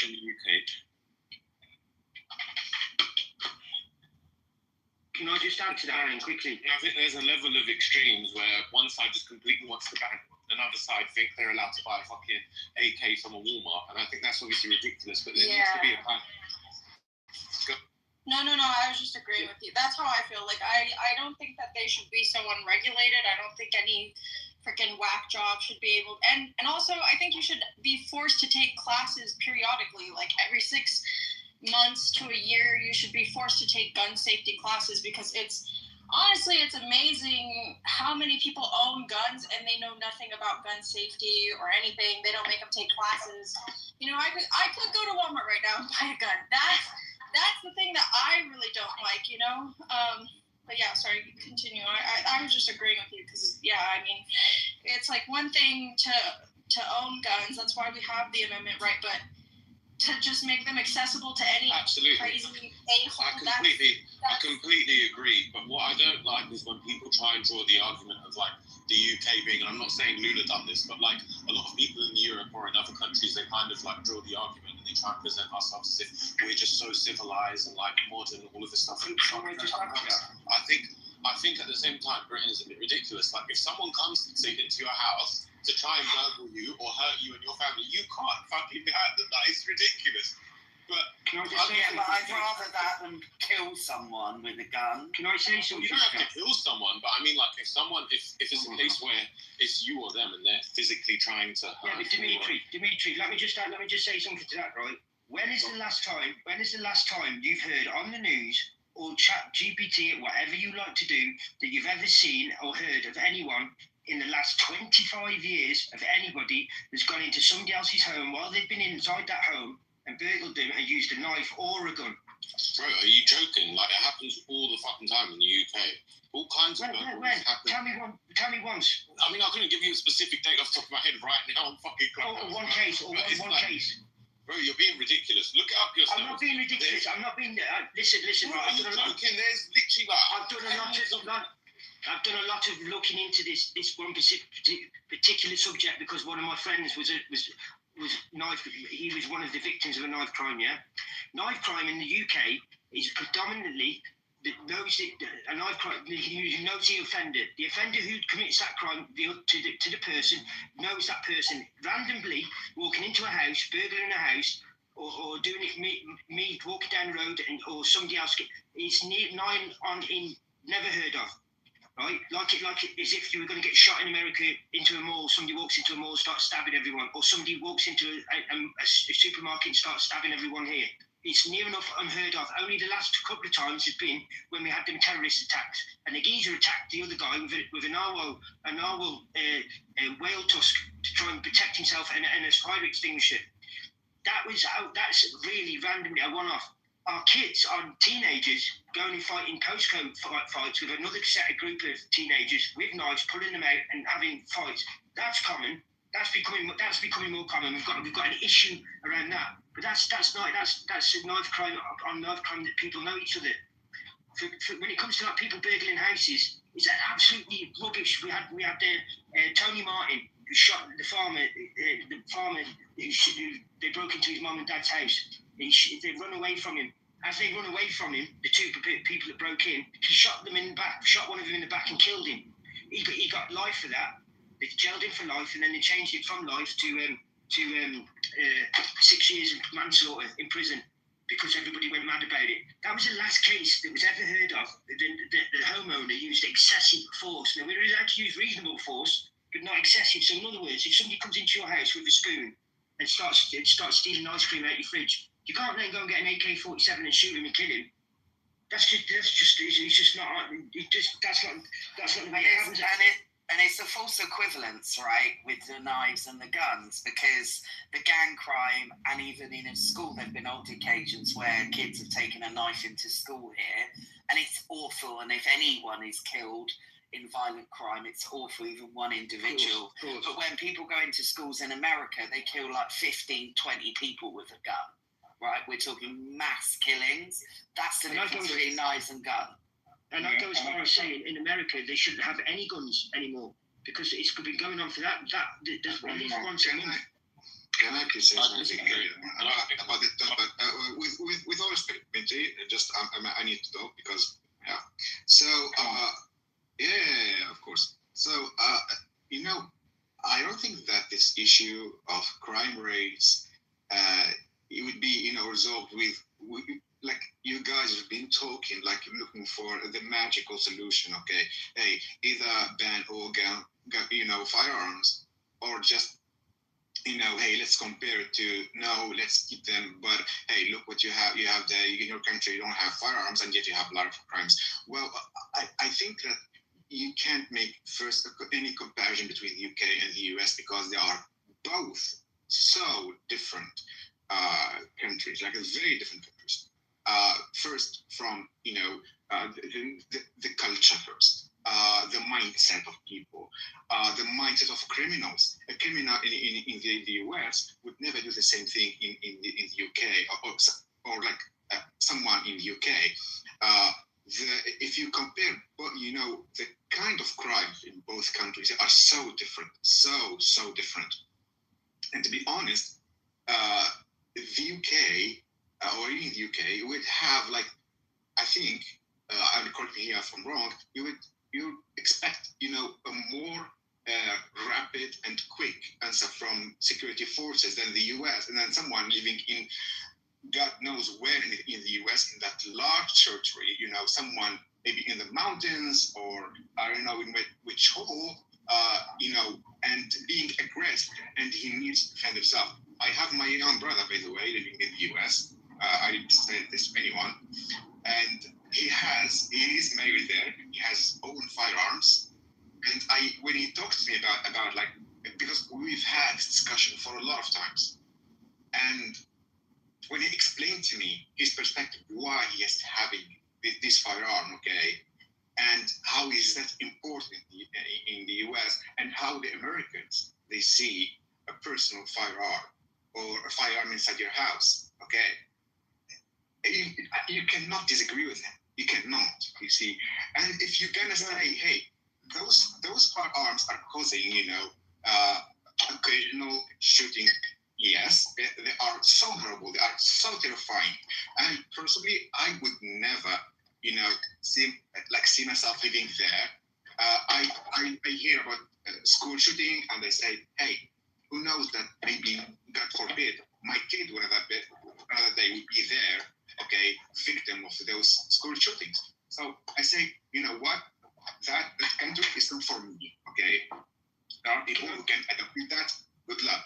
But at the same time, just a moment. Scotty, just a moment. So, but at the same time, I cannot, say that everything is okay in the UK because firearms are banned.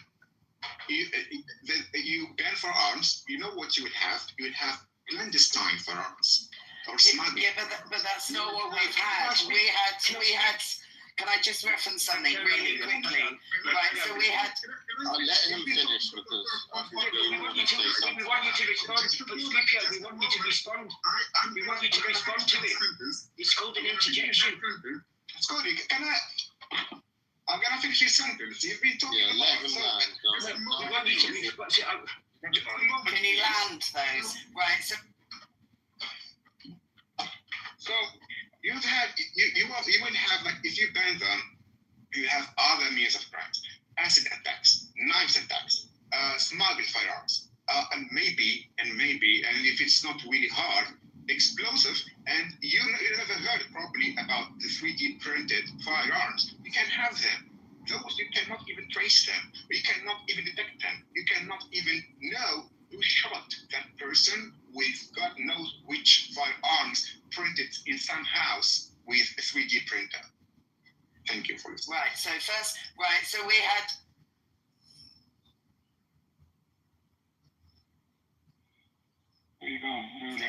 But I think his point was can I speak without being into... Well, yeah, I haven't actually finished, Dimitri, if you could... You were cutting over in the building. You were cutting off, Lula. We couldn't hear you. Thank you, Sky. So, first of all, can you hear me clearly now? I can hear you, Lula. Yeah, perfect. Yeah, cool, thank you. So, first of all, it doesn't seem like you know a lot about the UK because we don't have loads of guns being printed out and loads of clandestine knife crime. The last mass shooting in the UK was somewhere early 90s in Dunblane in Scotland, where a man who had an unregulated gun walked into a school and shot up a load of kids.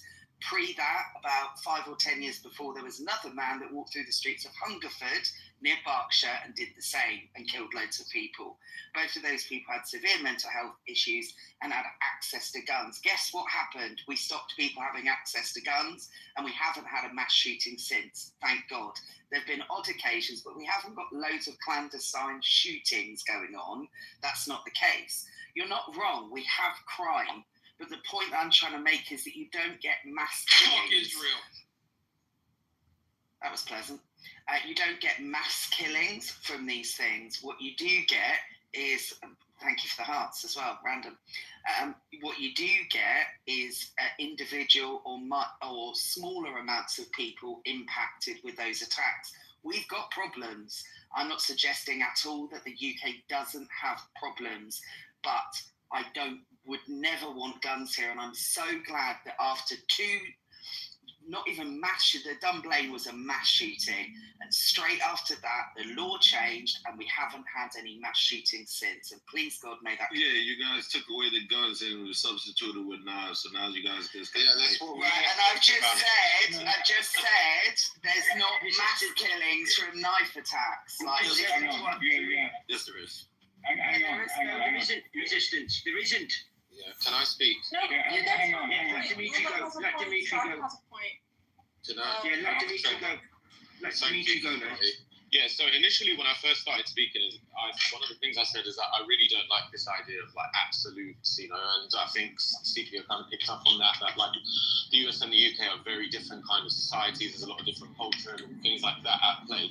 But I think the bottom line is that there's no perfect scenario, neither in America nor in the UK. Whether, we don't have a big enough gun problem, we do have major problems, and we all know that theft right now in London is rife. And in a lot of cases, and I think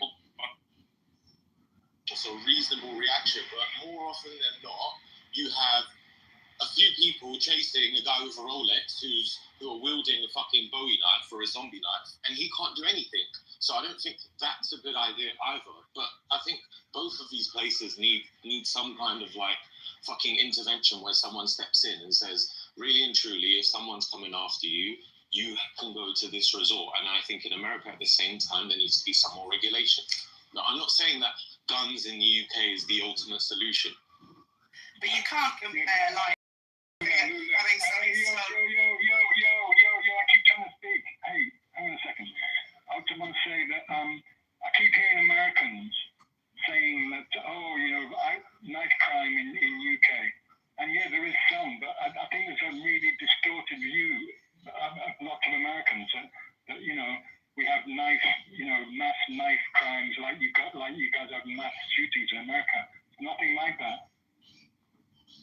no one's saying is the same equivalent. What we're saying is there definitely is knife problems. Nobody said anything against that. You got Nobody dudes said that's walking not around the with case. machetes coming out of their underwear. No, that's not happening all the. I'm sorry. I do have to agree with him. I do think that is actually a major problem. I mean, it is so happening.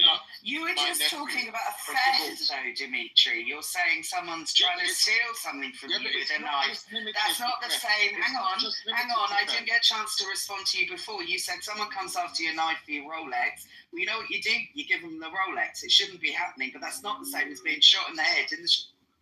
I also said that's not the ultimate solution, but I've also wanted to say quickly that my nephew, he's actually had a lot of trouble going to school now because kids on the tram on his way to school have zombie knives. So I have to actually go. Totally agree.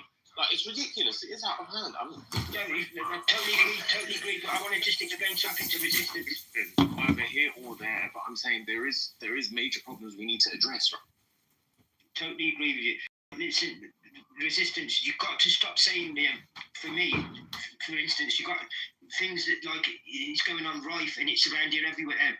I just explained earlier on, before you got in the room, we have got an issue with knife-on-knife crime, but it tends to be 85% of the time, it tends to be that it's known offenders on each other, normally between the ages of 12 to 13 years of old. It starts at normally, and I know that's way too young, all the way up till the early 30s, and it's postcode. They call it like postcode gang culture.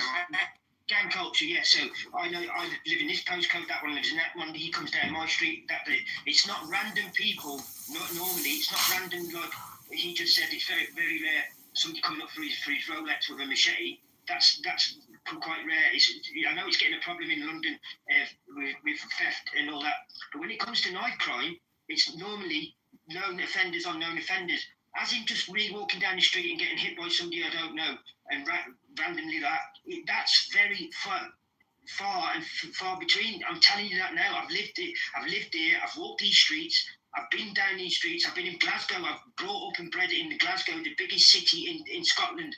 And without a shadow of a doubt, I'm telling you right now, I've walked past gangs and you just let me walk past because I'm not in that gang. If I was in that gang and I walk past, I guarantee you I'm not walking past and I'd get stabbed or something. And we're the biggest knife crime in the centre of Europe, in Glasgow, in Scotland.